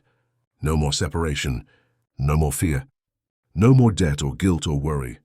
Just the pattern, just the ocean, just the completion of being fully known and fully integrated. It sounded almost appealing. To be done with fear, to be free of the constant vigilance the protocols required. To stop being partially observed and become fully understood. I thought about Keller's words. For some crew, integration is peace. No, I said aloud, as much to myself as to whatever was outside. I'm not ready for that. You will be, the voice said. Eventually. The pattern is patient. The ocean has time. Every night I learn a little more. Every conversation like this teaches me more about how you think, what you fear, what you want. You can delay, Eli, but you can't prevent. The pattern always completes. The door handle moved one more time, a gentle turn, almost like a farewell gesture. Then the presence withdrew, and I heard wet footsteps moving away down the corridor. Too many footsteps, with rhythms that didn't match any number of bipedal walkers. I checked my watch. E0302. It had kept me engaged in conversation until the 03 Euro hour began. It had learned that I would respond to certain provocations, certain emotional triggers. It had tested my resistance and found ways through it. I stayed in my cabin until 04 Cars, then emerged to complete my remaining duties. The corridor floor was dry, no footprints this time, no evidence of the presence except the slight warping of my door's locking mechanism, metal stressed by force applied in ways metal wasn't designed to resist. At shift change, I reported everything to Keller. He listened without interruption, his expression growing more concerned as I described the conversation. "It's never been that articulate before," he said when I finished. "Usually it just mimics phrases, uses recorded voices. But what you're describing, that's comprehension. That's understanding of concepts, language processing. Is that worse?" "It means the pattern is evolving," Keller said. "Getting more sophisticated, learning faster." He made a notation in his log. "We're 3.5 weeks into the crossing. 10 more days to port. The question is whether the pattern will maintain the protocols during that time, or whether it's learned enough to start actively breaking them." "What happens if it breaks the protocols?" Keller looked at me with an expression I couldn't read. "Then the ship stops being a safe space. The pattern stops being something we coexist with and becomes something we're absorbed by. And everyone aboard becomes part of the integration, whether they want to or not." "Has that ever happened?" "Once," Keller said quietly. 1991. The Larkspur completed a crossing with no night crew aboard. Day shift reported that night personnel had disembarked early at various points. Investigation found no evidence of crew going overboard. They simply weren't on the ship anymore when we reached port. Their belongings were still in their quarters. Their logs were still being updated. Entries appeared each night written in their handwriting describing routine shifts. But no one ever saw them again. What happened to them? We think they got incorporated all at once. Some critical mass of pattern recognition that pulled them all in simultaneously. The ship sailed itself for 2 weeks of night shifts, following the exact routines the crew had established, performing the exact tasks. The pattern had learned them so completely it could replicate their functions without their physical presence. The implications were staggering. Why didn't the company stop operations? "Because from a technical standpoint, nothing went wrong," Keller said. "The ship completed its crossing safely. The cargo was delivered intact. No accidents, no damage. From the company's perspective, it was actually one of the more successful voyages. No personnel issues, no complaints. Perfect execution of duties. That's insane. That's maritime economics," Keller said. "The protocols were strengthened after 1991. We've been more careful about pattern recognition, more vigilant about maintaining distance. And it's worked. No complete incorporation since then. Just individual losses. Acceptable attrition." I stared at him. "Acceptable attrition. People are dying. People are transforming," Keller corrected. "And yes, from the company's perspective, it's acceptable. They pay death benefits. They hire replacements. They maintain operations. The Larkspur is still one of the most reliable vessels in the fleet, despite or perhaps because of what it's become. I wanted to be outraged, but I was too exhausted, and some part of me understood the dark pragmatism. The ship worked. The route was profitable, and the crew who survived did so by accepting the reality and following the protocols. I was one of those crew now, complicit in the system, following rules that acknowledged impossible things were happening while doing nothing to stop them. "Get some rest," Keller said. "And Moreno?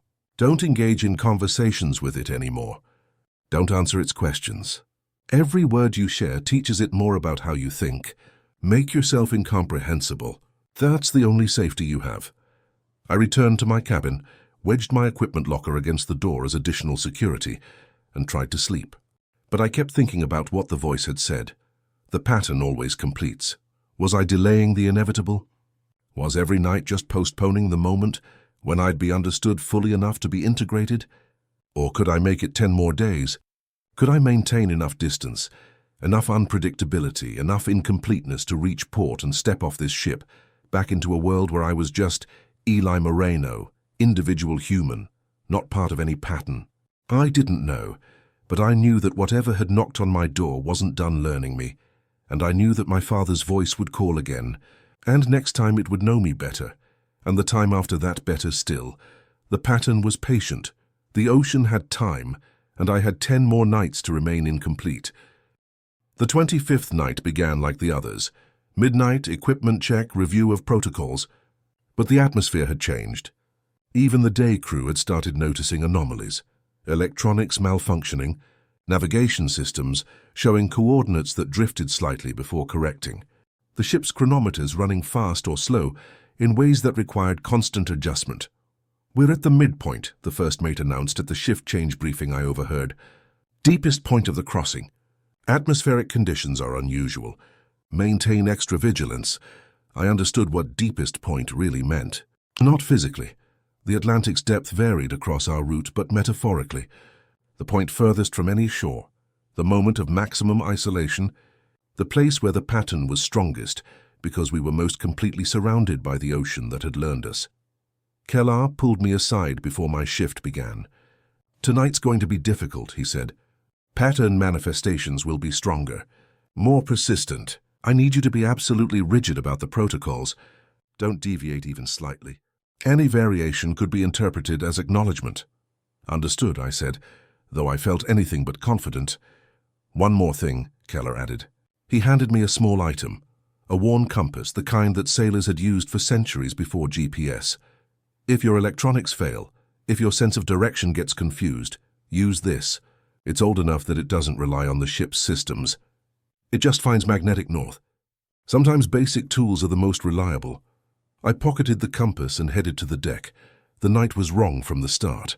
The ocean was perfectly still, not calm but static, like a photograph of water rather than water itself. No waves, no movement, no indication that we were traveling through fluid at all. The ship seemed to be suspended in liquid glass, moving forward through sheer engine force rather than hydrodynamic principles. The air was cold, much colder than it should have been for our latitude and season. My breath formed clouds that lingered too long, drifting toward the container stacks as if drawn by invisible currents. I began the light inspection, bow to stern, checking each fixture methodically. But at the third station I realized something was wrong. The layout had changed. The container arrangement was different. Stacks I remembered from previous nights were in different positions. Colors that had been blue were now red. ID numbers had shifted. I consulted my clipboard, trying to match my notes to the current configuration. Nothing aligned.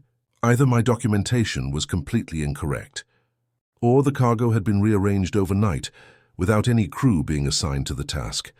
Then I realized my third option. The night ship was different from the day ship.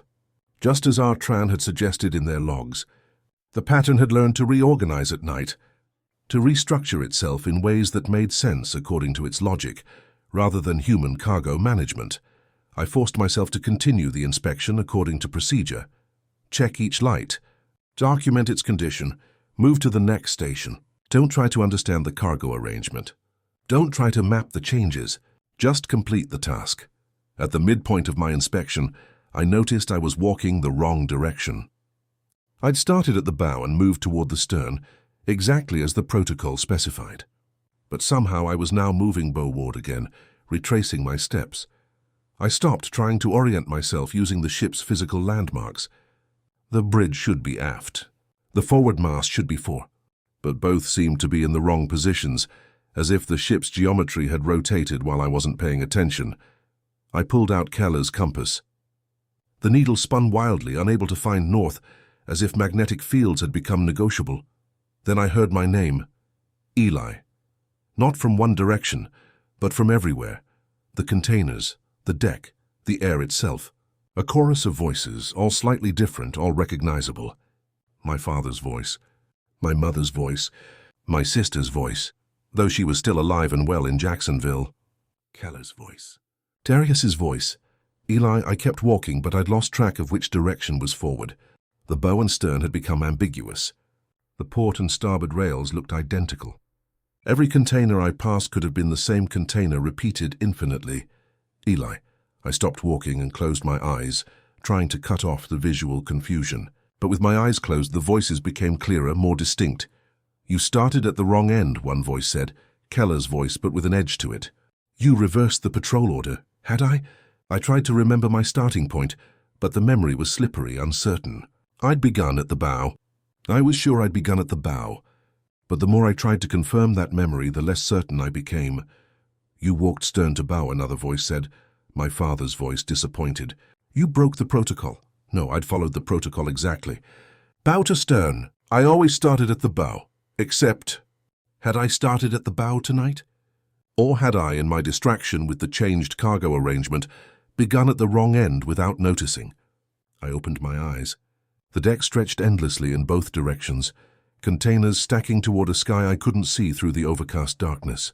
My flashlight beam seemed weaker, barely penetrating a few feet before being absorbed by the shadows. "You reversed the pattern," a chorus of voices said in unison. "Now we can see you completely." I checked my watch. 01:13. How long had I been walking? I'd started the inspection at E030. 43 minutes for what should have been a 20-minute task. Time was moving wrong, stretching and compressing. I tried to key my radio, static. No response from Keller or the bridge or anyone. Around me, the containers began to exhale. Not just the frosted ones, all of them. Vapor emerged from every ventilation slit, every seam, every gap in the metal. The mist was cold, smelling of salt and rust and something organic that shouldn't be inside steel boxes.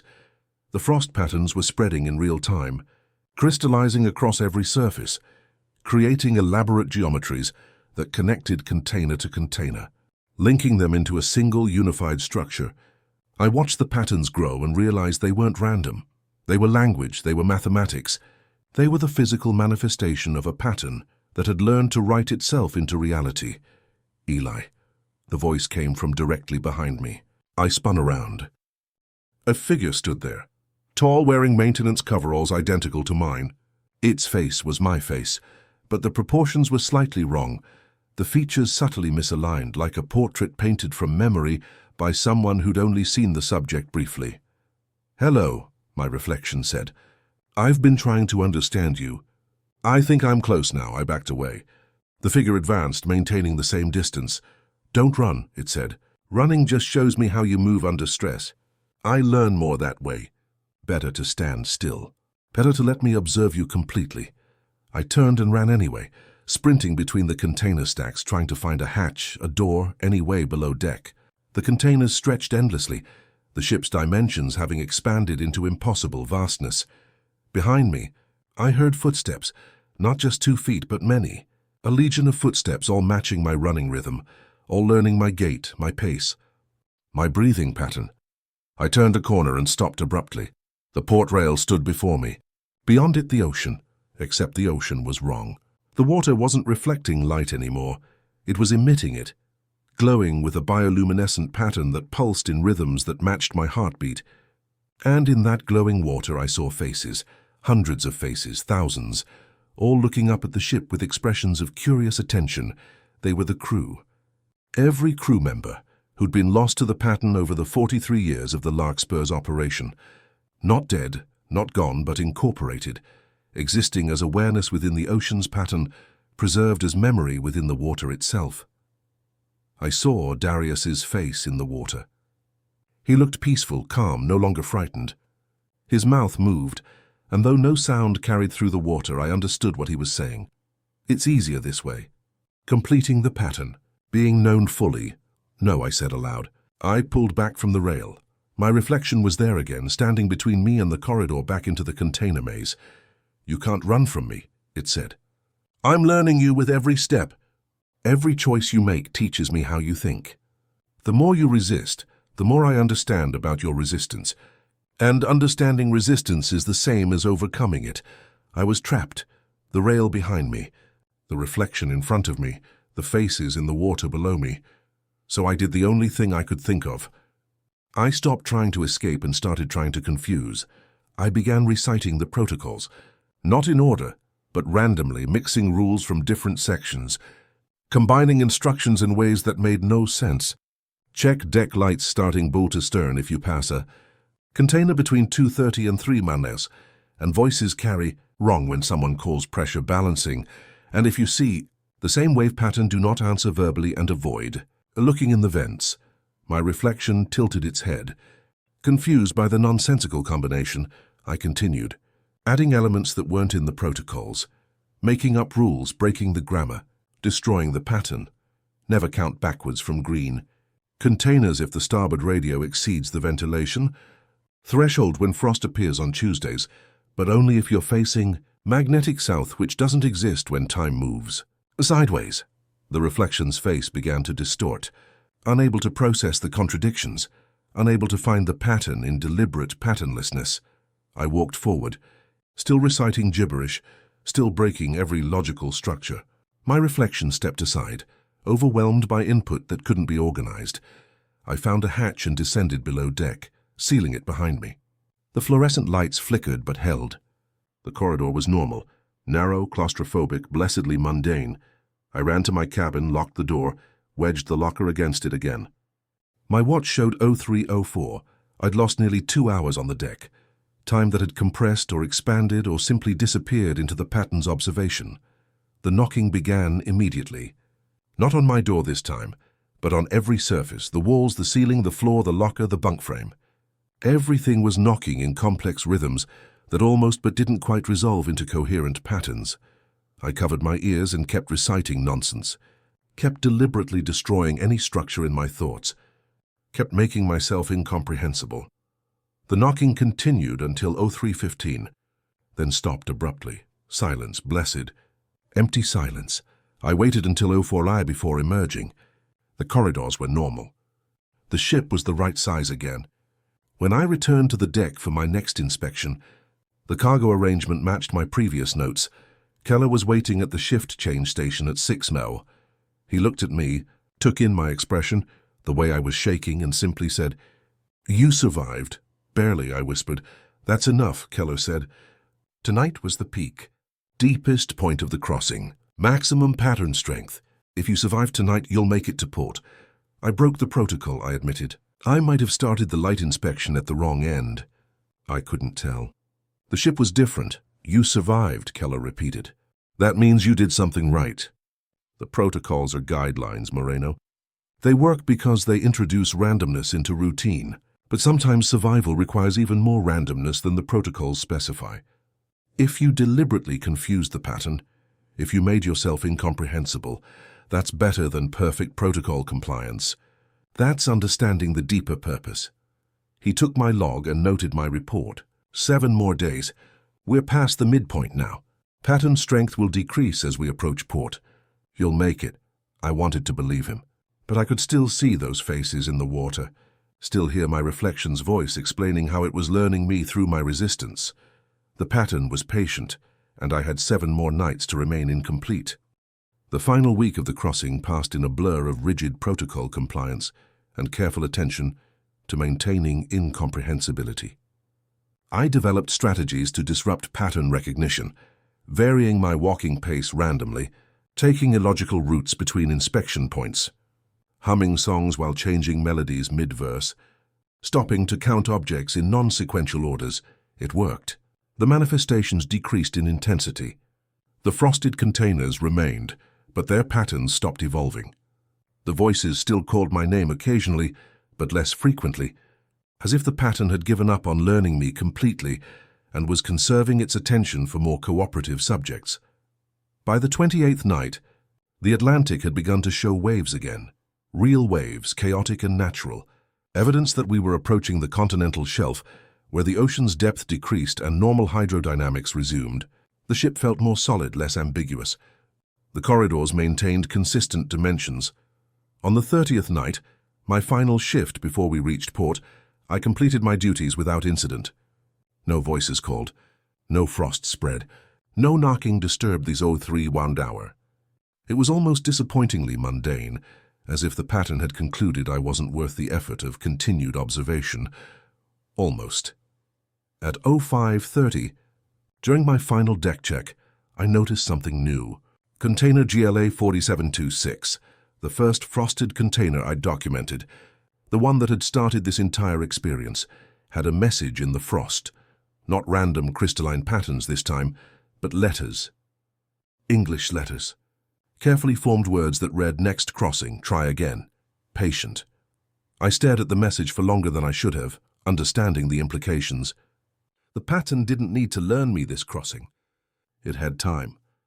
It would observe the next night crew, and the crew after that, learning incrementally across years and decades until it understood humanity completely.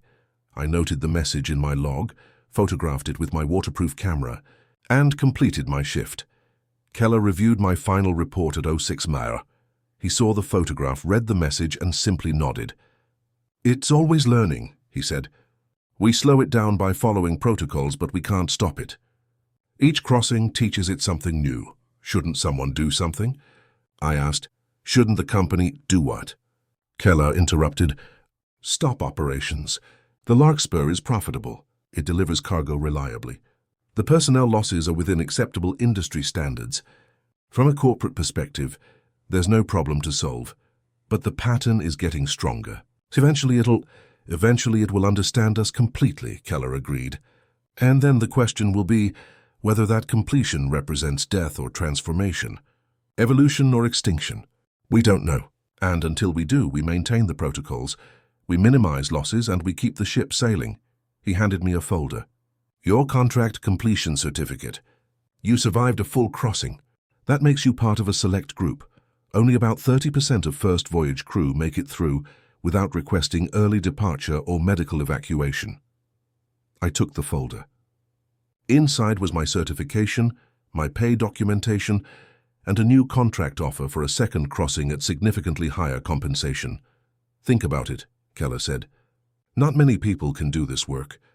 The ones who can, who learn to maintain the necessary distance while still completing their duties. You're valuable. The Larkspur needs crew like you." I left the shift change station and returned to my cabin to pack. The ship would dock in Liverpool in 8 hours. I'd have 2 weeks of shore leave before the return crossing. Before I packed, I did one final thing. I opened the protocols packet, now worn soft from constant handling, marked with my notes and observations, and added several pages to it. New rules written in clear handwriting, documenting what I'd learned. If multiple containers develop frost patterns simultaneously, go below deck immediately. The pattern has achieved sufficient organization to actively restructure the cargo environment. If you lose track of which direction you're walking, stop moving and deliberately create confusion. Recite nonsense, count randomly. Break any logical patterns in your thoughts. Incomprehensibility is protection. If you see your own reflection behaving independently, do not engage with it. It is the pattern's attempt to understand you by mirroring you. Ignore it completely. If you hear your name called in a deceased family member's voice, remember that it is not your family member. It is the ocean's memory of your emotional response to that voice. Do not provide additional emotional data by responding. Between 3:00 and 3:15, secure yourself in a safe location. The pattern moves most freely during these minutes. Ignore all sounds, all voices, all knocking. No crew moves during this window. Anything you hear is the pattern practicing human behavior. If you observe messages in the frost patterns, document them, but do not study them for extended periods. Observation creates connection. Connection allows the pattern to observe you in return. I added one more rule based on something Keller had said. The pattern is not evil. It is not hostile. It is curious. It wants to understand human behavior and consciousness. The protocols exist to ensure that understanding remains incomplete. Complete understanding would mean complete integration, transformation of individual consciousness into the pattern itself. Whether this represents death or evolution is unknown. Until that question is answered, maintain distance. Stay incomplete, survive. I signed and dated the additions, placed them in the protocol packet and left it on the desk. The next crew member to occupy this cabin would find it, would read my additions along with the rules from previous survivors, would add their own observations if they survived.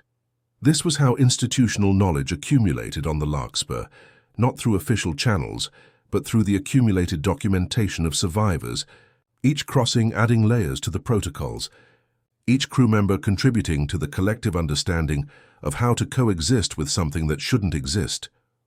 The ship docked at 14 Mo. I stood on the deck with my duffel bag, watching the dock workers secure the moorings. watching the cargo cranes prepare to unload containers that had names I recognized: GLA 4726, BSL 8843, and 15 others marked with frost that was already melting in the afternoon sun. Keller found me before I disembarked. "You did well," he said. "Better than most first crossings.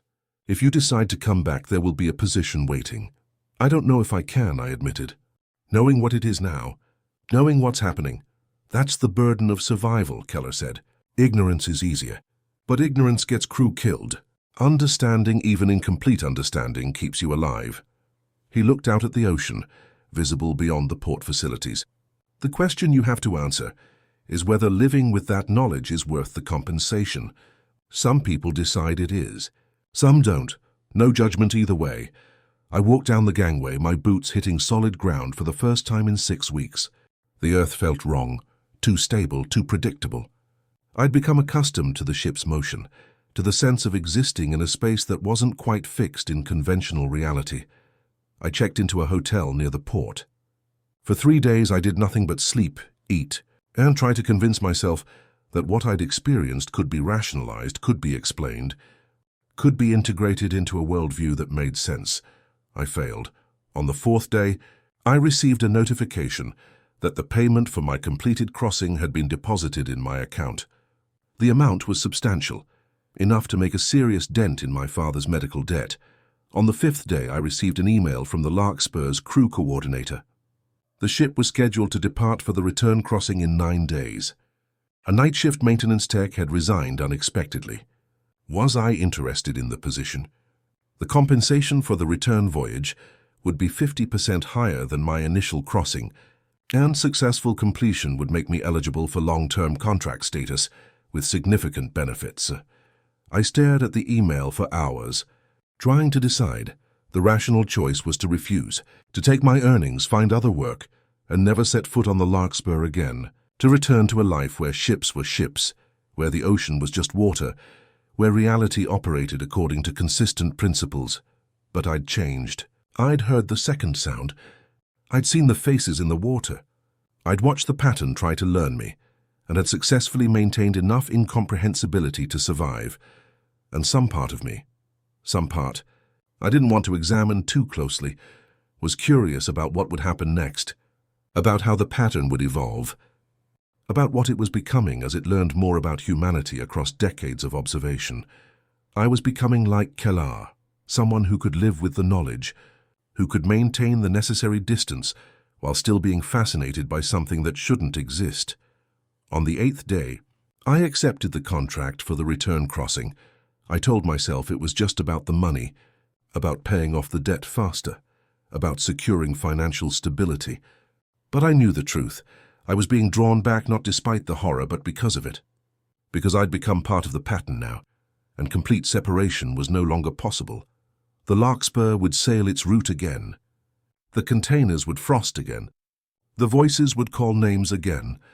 And I would walk the decks again, following protocols, maintaining incomprehensibility, surviving. Because that's what you do when you've seen something impossible and lived to document it. You keep observing. You keep recording. You keep adding to the collective knowledge, and you hope that eventually someone will understand what all these observations mean before the pattern understands us completely. I returned to the Larkspur 3 weeks later, boarding in Liverpool for the return crossing to Jacksonville. The ship looked different in daylight, just an aging cargo vessel, rust and paint and mundane maritime architecture. Nothing supernatural about it. Nothing to suggest that at night it became something else. But I knew better now. The crew was mostly the same, day shift workers who maintained carefully neutral expressions when they saw I'd returned, as if my presence confirmed something they preferred not to acknowledge. Keller greeted me with a slight nod and handed me the familiar manila envelope. "Same cabin. Same protocols," he said, "though I see you've added to them." "Good additions. Clear and useful. Someone else read them?" "The crew member who resigned," Keller said. "He read your additions on his second night. Decided he didn't want to know that much detail about what was happening. Requested immediate departure at the next port." He paused. "Some people survive through ignorance. They follow the protocols mechanically, without understanding why. Others need to understand to survive. You're in the second category. I settled back into the routine. The return crossing followed the same pattern as the outbound voyage. Mundane days, increasingly strange nights.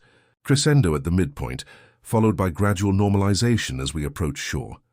But I noticed changes, subtle evolutions in the pattern's behavior. The frosted containers appeared earlier in the crossing this time, on the third night rather than the first. The frost patterns were more complex, incorporating symbols I hadn't seen before. Mathematical notations, chemical formulas, fragments of code that looked like computer programming languages. It's learning other forms of human symbolic representation, Keller observed when I showed him the photographs. Not just language and emotion, but the technical languages we use to understand reality. That's concerning.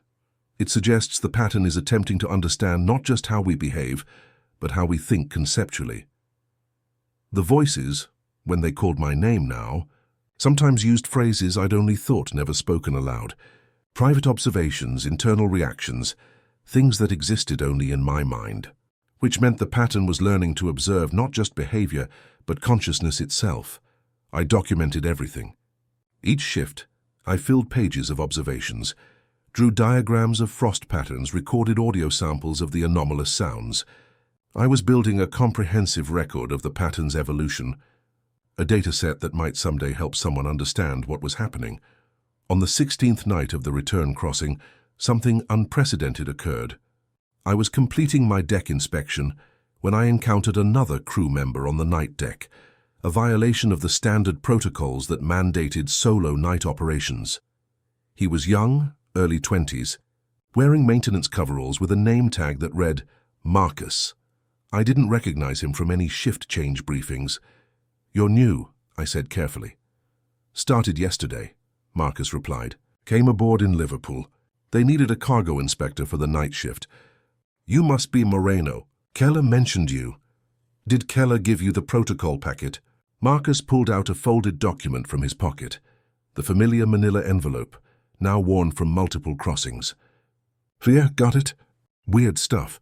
Frosted containers. Don't answer to your name. Avoid holds at certain times. Seems like superstitious sailor bullshit, honestly." My chest tightened. I'd heard this before. Darius's confidence, his certainty that everything had rational explanations. I was watching history repeat itself. "It's not bullshit," I said. "The protocols exist for specific reasons." "Follow them exactly," Marcus shrugged. "Sure, whatever. I'm just here to do my job and collect a paycheck. I don't buy into ghost stories." He gestured toward container GLA 4726, visible in the nearby stack, its surface already developing frost patterns, like these frosted units. Obviously, refrigeration malfunctions. Nothing mysterious about it. "Don't examine the vents," I said urgently. "That's the protocol. Note the ID and move on."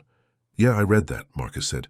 He approached the container, knelt down, and looked directly into the ventilation slit before I could stop him.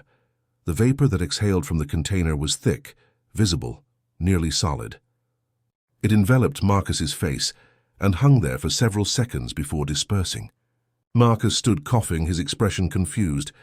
That's really cold," he said. "And it smelled like—" He stopped, unable to articulate what he'd experienced. "You need to report that to Keller immediately," I said. "You've made direct contact. He needs to know." "It's just cold air," Marcus insisted, but his voice lacked conviction. "Refrigeration leak or something." "It's not just cold air," I said. "And you're going to realize that very soon. When you do, follow the protocols. Don't try to investigate. Don't try to understand. Just maintain distance and complete your shifts." Marcus looked at me like I was losing my rationality, said something about finishing his inspection, and walked away into the container maze. I didn't see him again that night. But at shift change, when I checked the crew roster, his name was listed. Marcus Chen, Cargo Inspector, assigned to night shift duties. I pulled Keller aside. The new crew member, Marcus. He examined a frosted container. "Direct contact with the vapor." Keller's expression darkened. "How long ago?" 4 hours. "Around 01:30, and he's still aboard?" "He was when I last saw him." Keller made a notation in his log. "I'll monitor the situation. Sometimes crew survive first contact if they don't repeat the exposure. Sometimes." He didn't sound optimistic. Over the next 3 nights, I crossed paths with Marcus occasionally. He looked progressively worse, pale, exhausted, jumpy. He'd stopped dismissing the protocols as superstition and had started following them with rigid desperation. "I keep hearing things," he admitted on the 18th night, his voice shaking. My mother's voice, my brother's voice. They call my name from empty sections of the deck. And last night, during the 03 of 1 hour, something knocked on my cabin door. It sounded exactly like my roommate from college, asking to be let in, but my roommate's in Manchester. "He's not on this ship. Did you open the door?" "No, I remembered the protocols. But I wanted to. God, I wanted to so badly." "That means you're surviving," I said. "Keep following the protocols. We're past midpoint. It gets easier as we approach port." "Does it?" Marcus asked. "Or do we just get better at living with it?" I didn't have an answer for that. On the 22nd night, Marcus didn't show up for his shift. Keller organized a search, standard procedure for missing night crew. They found his cabin empty, his belongings still present, his protocol packet lying open on the desk, with a new entry written in shaking handwriting. If you see the same person in 2 places simultaneously, neither version is real. The pattern is testing whether you can recognize inconsistency. Acknowledge neither. It was dated from 3 hours earlier. Marcus had been documenting his experiences, adding to the protocols, contributing to the collective knowledge. But Marcus himself was gone. Overboard, the official report stated. Lost during night shift operations.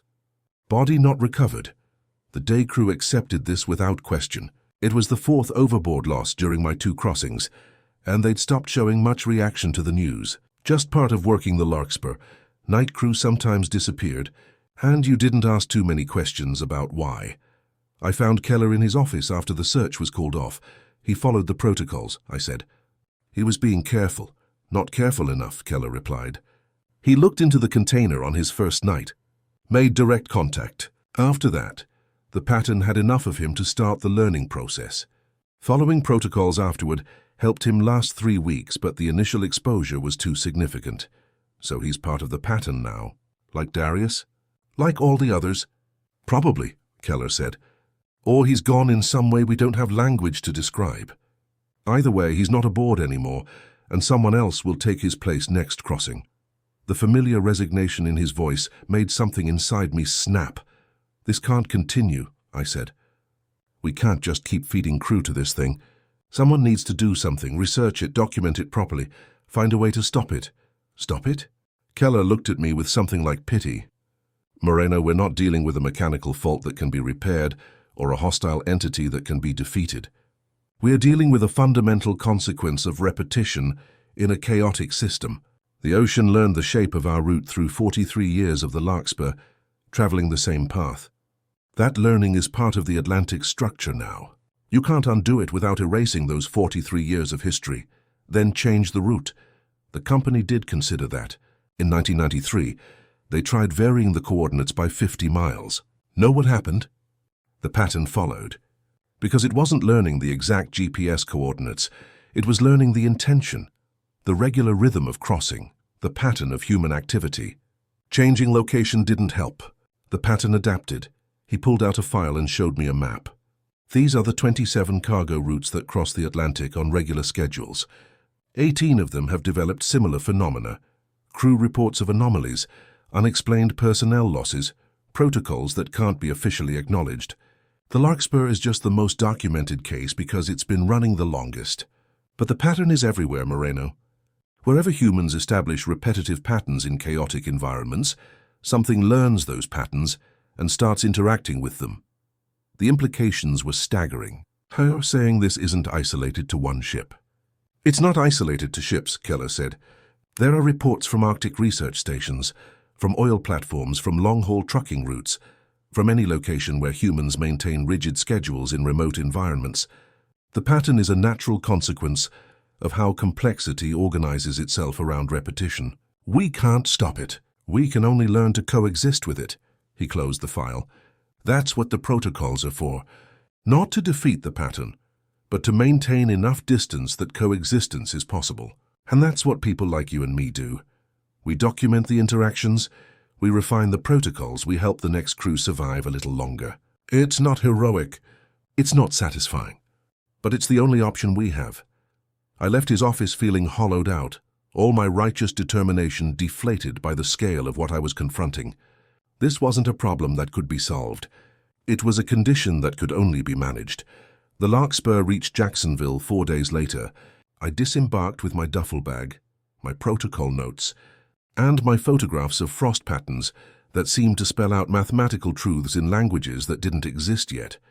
I stood on the dock, watching the ship prepare for its next outbound crossing. Cargo was being loaded. New crew members were boarding, including, I noticed, a young woman who looked confident and capable and completely unprepared for what night shifts on the Larkspur actually meant. I could walk away. I'd completed 2 crossings. I had enough money to cover my father's remaining debt and some savings beyond that. I could find other work, could return to a life where ships were just ships, but I pulled out my phone and called the crew coordinator. "This is Eli Moreno," I said when they answered. "I'm accepting the long-term contract position. I'll be available for the next outbound crossing because someone had to be there. Someone had to maintain the protocols, to help new crew understand what they were facing, to add to the accumulated knowledge that kept people alive. Someone had to remember Marcus and Darius and the 83 crew members before them, and all the personnel on all the other ships and stations where the pattern had learned to recognize human repetition. Someone had to document what we were becoming, not just victims but participants in something vast and strange that emerged from the intersection of human habit and natural chaos. That night, I sat in my apartment and wrote up my complete observations from both crossings. I documented every rule, every manifestation, every theory about what the pattern was and how it operated. I compiled photographs, audio recordings, and Marcus's final protocol edition along with my own. Then I made copies, physical copies on paper and digital backups stored in multiple locations. Because institutional knowledge only persists if someone ensures it's preserved and transmitted. When the Larkspur departed Jacksonville 2 weeks later, I was aboard for my 3rd crossing. I handed the new night crew member, the confident woman I'd seen boarding, a copy of the protocols, expanded now to twice its original length, with additions from 3 survivors. "Read this carefully," I told her.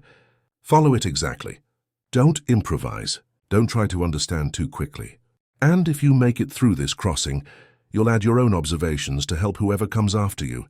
She looked at the thick packet, then at me. "This is really necessary?" "More than you know," I said. "The Larkspur is different at night. You'll understand soon. When you do, remember that the protocols were written by people who survived. Trust that knowledge." She nodded, still skeptical but willing to humor. What she probably thought was veteran crew tradition. I left her reading the protocols and headed to my cabin to prepare. For my first shift, the ship pulled away from the dock as sunset painted the sky in shades of orange and purple. By midnight, we'd be far enough from shore that the pattern would begin manifesting again. Frost on containers, voices from empty decks, the slow erosion of certainty that reality operated according to fixed principles. But I had the protocols. I had the accumulated knowledge of everyone who'd survived before me, and I had the understanding that survival meant maintaining distance, staying incomplete, refusing to let the pattern learn me fully. The Larkspur sailed into darkness, carrying containers and cargo and crew and something else, something that lived in the repetition, something that watched and learned and waited with the patience of the ocean itself. And I went below deck to begin my shift, following the protocols, adding to the documentation, surviving, because that's what we do on the Larkspur. We sail, we observe, we record, and we teach the next crew how to remain incomplete long enough to reach port. The pattern is always learning, but so are we, and the crossing continues.